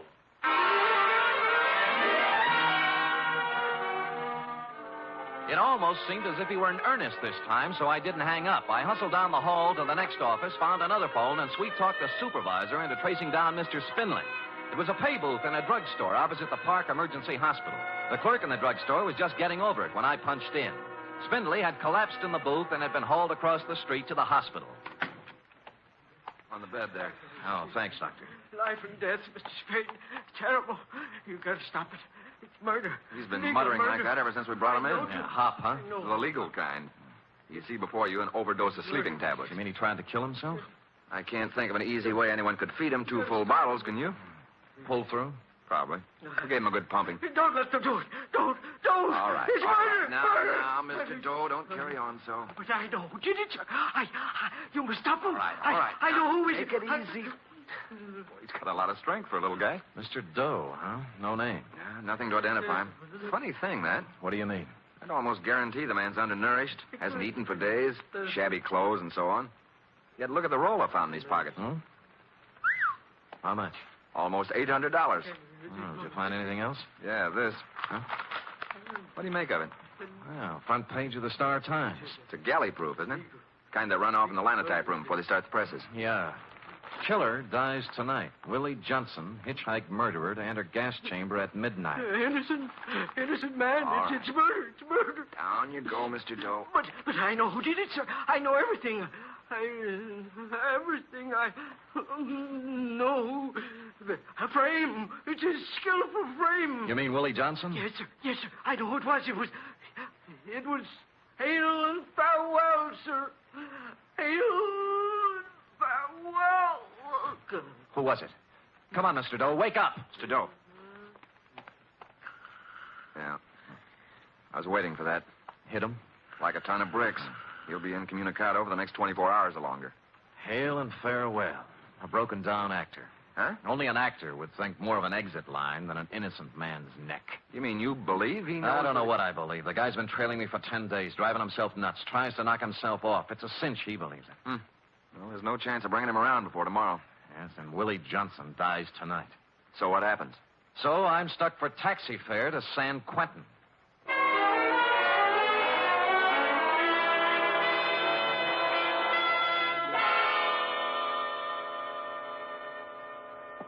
Believe in him? Believe in Willie Johnson? Yeah, I know you're his lawyer, Mr. Grayson. I'm his lawyer because I volunteered to serve you, Mr. Spade. I've been in the law a long, long time. I've defended a lot of phonies. Sometimes you've got to if you want to eat.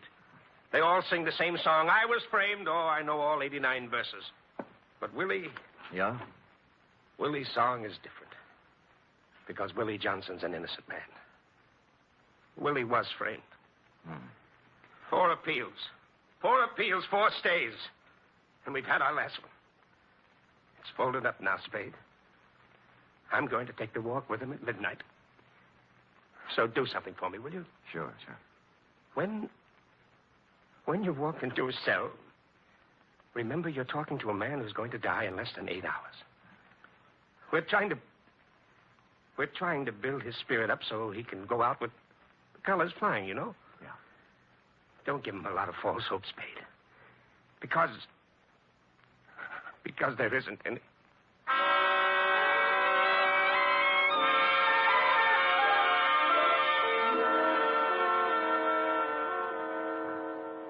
I don't quite understand, Mr. Spade, sir. I told my story so many times. I'd like to write something about you for the papers, Willie. Oh, yes, sir. But all the newspaper gentlemen been here and gone. Yeah, I know. Could you tell it just once more, Willie? Well, all right, sir. It's more than a year ago, I guess you know that. Yeah. I was broke, you know. Things hadn't been going so well, sir. I was down to my last 2 bits that night. I walked into Sherry Dugan's. That's the bar on the waterfront, huh? Yes, sir.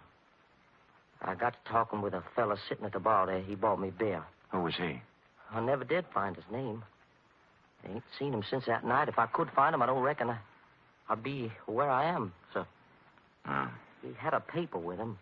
Was reading the classified ad section. You know the part about autos, transportation, and so on? Yeah. Well, there was an ad there. I'd say, we'll pay $500 plus expenses to drive car to Mexico City with a phone number. Mm-hmm. And the fella said if he were in my shoes, he'd call up and inquire, so I did. I inquired, and I got the job. Well, sir, about an hour later, I met a man with a car at Southern Mason by the gas station there. And he gave me the $500, and I start out for Mexico City. Who was he, Willie? Never found his name either. We tried too, Mr. Grayson, and me. Never could find him. I see. Well, it was raining that night, sir. I remember. It was raining. And I hadn't gotten more than 50 miles south of town, somewhere around Morgan Hill it was, when a siren blew off behind me, and the first thing I knew, well, they was asking me questions about a girl. A girl named Georgia Lyon. It was her car, it seems, and the officer claimed I stole it. They made me raise my arms, and they searched me. And there was a knife in my pocket, you see, with blood on it. There, and I don't know how it got there. And the $500, that had blood on it, too. And there was blood on the seat. And when they opened the turtle back, there she was. This Georgia Lyon I told you.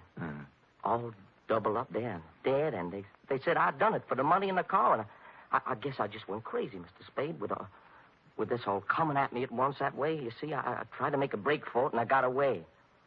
And I knew it was a terrible wrong thing to do. I know that. Yeah. What about the trial, Willie? Well, sir, Mr. Grayson done everything in his power, sir. And so did I. I told the truth as close as I could recollect it, but it didn't make no sense. We never found the man in the bar or the man who drove up in the car. What about the phone number in the ad? Oh, that turned out to be a fancy dress. That turned out to be a fancy dress shop on Powell Street called Mason Francine. And the classified ad, sir, that was the queerest thing of all. Well, what do you mean? Well, Mr. Grayson went through every newspaper in the country for 2 weeks either side of the night, and there wasn't any such ad in any of them. So they said I was lying. They said I was lying. I made it all up in my head. And now they're going to kill me for it. Yeah. I don't know, Mr. Spade. I've heard it so long now. Maybe I did kill her. Maybe they're right. Maybe they're right. But there was something in the way he said, maybe they're right. I told you they were wrong. I thanked him and told him I had what I wanted for my story and said goodbye. There was no hope in his face, but no despair either. He knew what was coming, and he was ready. And that's all. I hit the homeward-bound commuters on the wrong side of the Golden Gate Bridge, so it was almost 7 when I checked in at Sherry Dugan's bar on the waterfront. A girl was sitting 3 stools down from me, a class-type dame in a black file suit from Magnum's, and a hat that must have set some good-time Charlie back $50. Not the kind of a dame you'd expect to be sitting in Sherry Dugan's, least of all as drunk as she was. Well, here you are, Jack. 60 cents. Thank you. Wait a minute. Huh? This is a one-man operation, isn't it? Yes, why? Well, then you'd be Sherry Dugan, huh? No, I bought the joint from Sherry a few months back. Why? Well, I'm doing a story for the papers on Willie Johnson. Tell me, was Sherry here on the big night? Oh, yes. Only Willie Johnson wasn't. You could look it up, what Sherry testified. Where is he now? Oh, South America. And there he'll stay. You know why? Why? Sherry has brains. For a man in his shoes, there's no better place right now than South America. Oh? Well, tell me more. He needed a rest the worst way, Sherry did, after all he'd been through. Tending bar can be difficult at times, right, Tim? Yes, indeed. Yes, indeed. Show me a good bartender, and I'll show you a barn diplomat. And more besides. Well, here's to Sherry, wherever he is. Keep running, Sherry. Keep running. You know, Sherry's like a dog running away from a can tied to his tail. We all are. Who's we? All of us, the world. Give me another drink, Tim. Oh, now, listen, lady. I don't think I Don't better, give me any lip. This is a first-class wake, isn't it? A send-off for Willie, isn't it? Poor. Marilyn, what are you doing here? Oh, just in time, Georgie. Sit down. Come on, we're going home. Take your time, George. 2 of the members present. 1 more. We'll have a quorum. Pour him a drink, Tim. You want me to carry you out of here? Might be fun. Where's Daddy? Pacing the floor. Now, come on. You know something, George.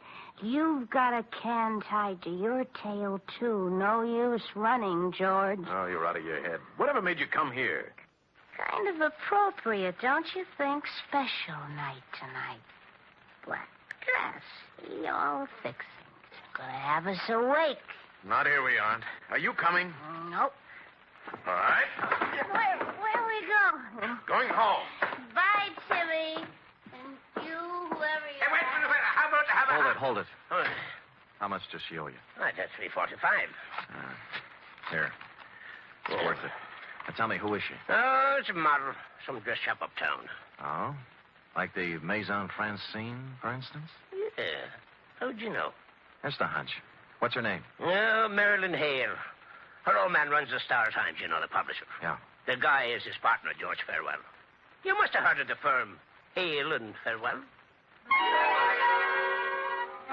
I had, but it was a slightly different reading from the one Mr. Spindley gave me at the hospital. I looked at my watch. Willie was 4.5 hours from the end of the line when I took off for the press room at the Star Times.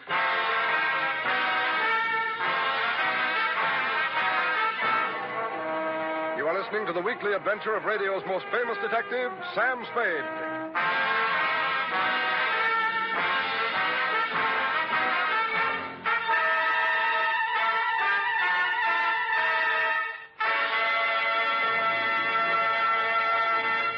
Three chimes mean good times on NBC. There's fun and music for you tomorrow evening with the Dennis Day Show. There'll be songs by Dennis and another typical tangled comedy situation, the kind of hilarious mix-up that could happen only to Dennis Day.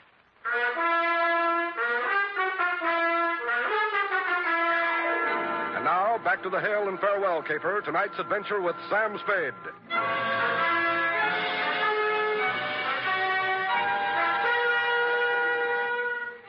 Time 8:11. I got out of the elevator in the basement of the Star Times building on Mission Street and started looking for the press room foreman, somebody named Joe Fortescue. I finally found his feet sticking out from under a sick linotype, hauled him out, and tried to make him understand what I wanted. Yeah, I know who you mean. I know, a little bandy-legged guy. Can't hear you. I say, he's a little bandy-legged guy. Yeah, that's the guy. Hello, what about him? Come on. Go ahead, you first. Now, who is he? Charlie Forrest, he's nuts. I know, but that's not what I... Been off his rocker for a year. Look, you see that picture on the wall over your head? Yeah. That's Mr. Hale, the Iron Fist. Oh. Won't tolerate no inefficiency, you understand? But this screwball, this Charlie Forrest, I personally canned him twice, and both times Iron Fist sends him back to me. Yeah. So it don't make no never mind to me, brother. Leave him come to work, Stewed, all the time. Leave him lay off for 2 straight weeks like this time. Don't make no never mind. Yeah, now look, I'm up with you now. How long's Charlie been this way? A year or so. I know just when it started. When Willie Johnson was hauled in on the hitchhiking killing, right? Oh, you've been talking to Charlie, huh? Yeah. Funny thing how that hit him. You'd find him sitting in a corner by himself, mumbling all the time about the guy being innocent. Mm-hmm. What do you suppose Charlie had to do with that? Oh, I don't know. Got real crazy toward the end, you know. Said he was killing Willie Johnson. And you'd ask him with what, and he'd say a linotype machine and a hunk of newsprint. One day he even offered to prove it, you know. How? Oh, I don't know. He said he had proof. He said he had the evidence that would save Willie's neck, hid in his room. Boy, was the office trolley. Look, I've got to find out where he lives. They don't know upstairs. I don't know. We don't know downstairs neither. He moved out of his apartment 3 weeks back, and don't nobody know where he went. Look, he was in this morning. Picked up a galley proof of page 1. Hey, that's right. Yeah. I'll tell you who might know where to find him. Oh, come on. Yeah, about 10 o'clock he leave here. Said he was going to look him up. Somebody named Spade. Thanks. Sam Spade. He's a detective. That remains to be seen.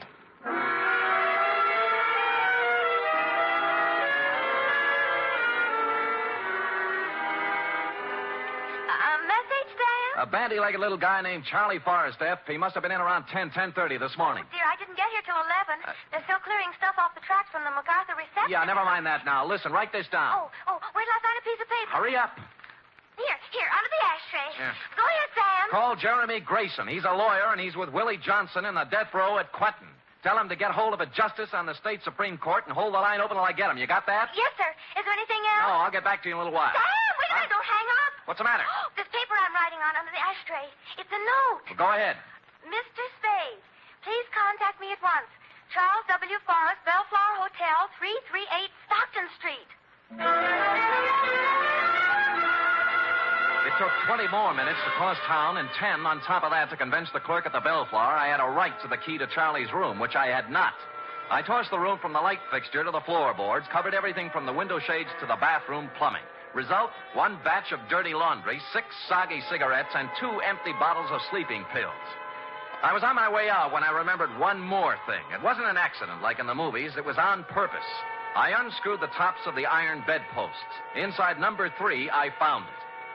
There was a payphone at the end of the dark hallway. Sam, I warned you about this. We've had 4 stays. They won't come through with the 5th. I've got a fair hold card, Grayson. Did you get the judge? Yeah, Benjamin, State Supreme Court. What'd he say? What I knew he'd say. No evidence, no stay. Tell him I got evidence. It better be good, Sam. It is. A phony newspaper, a copy of the Star-Times for the night of the murder with a special page in the classified section carrying the ad that Willie answered. How does that sound? You've got it now? Yeah. Well, for Pete's sake, hang on to it. I'll get back to the judge. Say, wait a minute. Who's behind it? It's a long story. I'll tell you when I see you. Hang up. When you what? Spade. Spade. Hang up or I'll kill you. Spade. That's it. You can turn around now. Well, Iron Fist. We've met.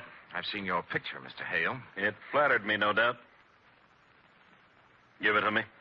What? The paper, stupid. I haven't read the funnies. All right, Mr. Spade, if you'd rather.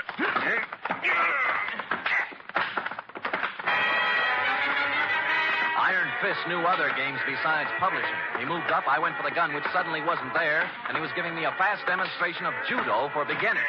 First thing you know, I was sprawled on the floor, and he was looking down at me along the barrel of his .38. I could kill you, I suppose, but why? Why? He backed off toward the window, spread out the paper, and crumbled it up. Now. You know what you're doing with that match, Hale? Shut up. You're burning Willie Johnson at the stake. I said shut up.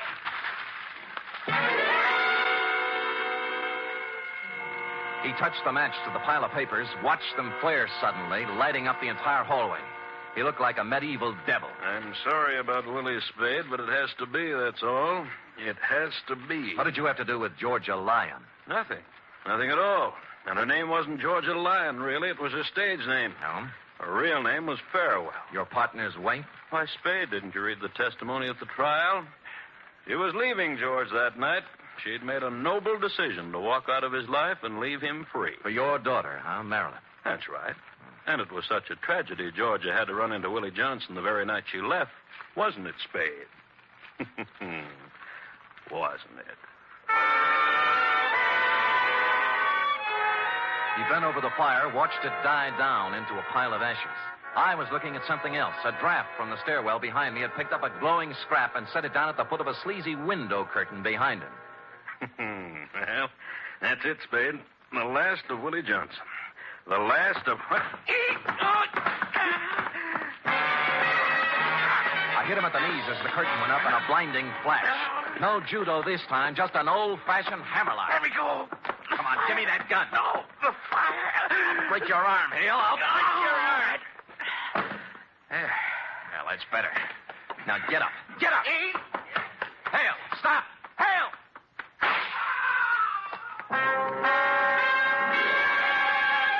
caught him in the leg as he hit at the top of the stairway. He took off like an eagle, lit on his neck halfway down, and toppled the rest of the way like a loose-packed sack of laundry. He was dead when I got to him. Score, with an hour and 5 minutes to play, no evidence, one dead witness, one unconscious one killer, and accomplice at large. There was only one way left to go, and I took it.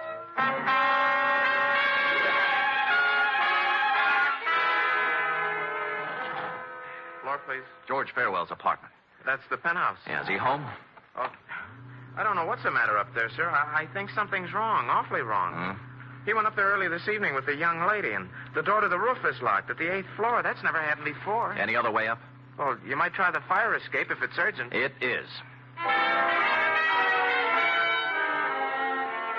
So I climbed the fire escape at the 8th floor and went up onto the roof. Or rather, into George Farewell's patio. I worked my way through a maze of potted shrubbery around a fish pond with a fountain in the middle. Piano music was coming through a pair of French doors. But before I saw where the music was coming from, I knew it was the radio and not the piano. Because the piano, a 14-foot grand, had George Farewell sprawled across the keyboard with a bullet through his head. I crossed to the set of French doors on the other side of the house. And there I saw her, standing up on the 3-foot parapet surrounding the roof, looking 8 floors down into the street. Don't come any closer. You're not really going to jump, Merrill. He did it his way. I'm going to do it mine. Don't come any closer. Don't. I won't. So George shot himself, huh? Why not? Can't go through life with a can tied to your tail. No running away from that. No, there isn't. Well, you going to jump? Give me time. Oh, you want to do it the dramatic way, don't you, Marilyn? Only 35 minutes left until Willie checks out over at the... Will you shut up? And to make it really ironic, you'll want to take off before he does, right? The one person left who can save him. I talked to Willie, Marilyn. He must hate the world. He doesn't hate anybody. Poor jerk. I think he'd feel even sorrier for you, throwing your own life away while you can still save his. You can't run away from this tin can, but you can untie it. You can climb down off that wall and ride over to Quentin with me. You can tell him George Farewell killed his wife, that the three of you and the little linotyper made a pigeon out of Willie. I held my breath. She swayed, looked down into the street, poising herself. Then she turned round and stepped onto the roof again.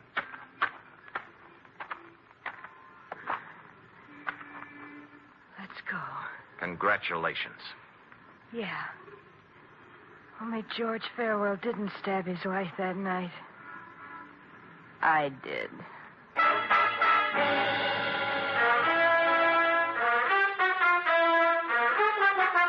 We pulled up at Quentin with 6 minutes to spare. The foregoing Justice Benjamin is submitted in support of the stay of execution granted Willie Johnson and will be set forth in detail in Mr. Grayson's petition for a new trial. Period. End of report. Gee, Willie can say. What can I say? Well, I have one constructive suggestion. I could say you're the greatest, finest, most wonderful... Yes, but you'd only be repeating yourself, Cherub. The proper line at this moment is, I shall have the report ready for you immediately following the next announcement. Right? Scoot.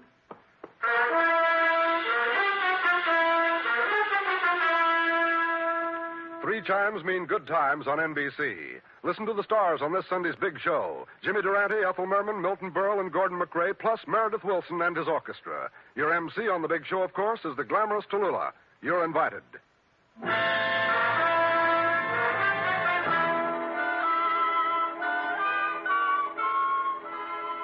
it is, Sam. Sam? Here's the report. Oh, yeah. What are you writing, Sam? Look, how's this? Man of the world, dashing, debonair, cosmopolitan, temporarily at liberty, desires employment. Sounds wonderful. Thank you. What does it mean? All right, we'll drop it down a few notches. Private investigator, accomplished raconteur, will tell troubles to listening public. Nice telephone voice. Contact Sam Spade, 1 East 48th Street, New York. 1 East 48th Street? Yeah, my address during the summer months, Cherub. You got it? 1 East 48th Street, Mm-hmm. New York City. Oh, maybe a lot of people will write, Sam. I'm sure they will. Think so? There'll always be a Samuel Spade Incorporated. Will there? Look ahead. Smile through the tears, Sam. I am. The day will come soon again when When the phone will ring and you will say, Sam Spade, detective agency. yes, and I will say, me, sweetheart. Buck up, old girl. Stout fella, stiff upper lip, good show. Not goodbye, but au revoir, Sam. Hail and farewell. Good night, sweetheart.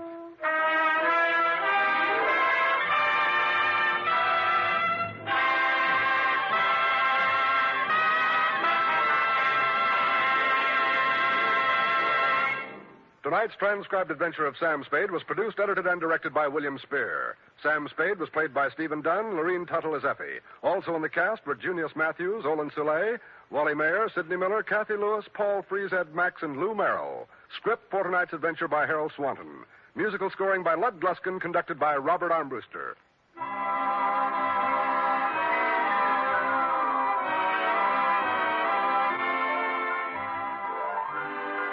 This is NBC, the national broadcasting company. Cerebral Cinema hopes you have enjoyed this movie of the mind.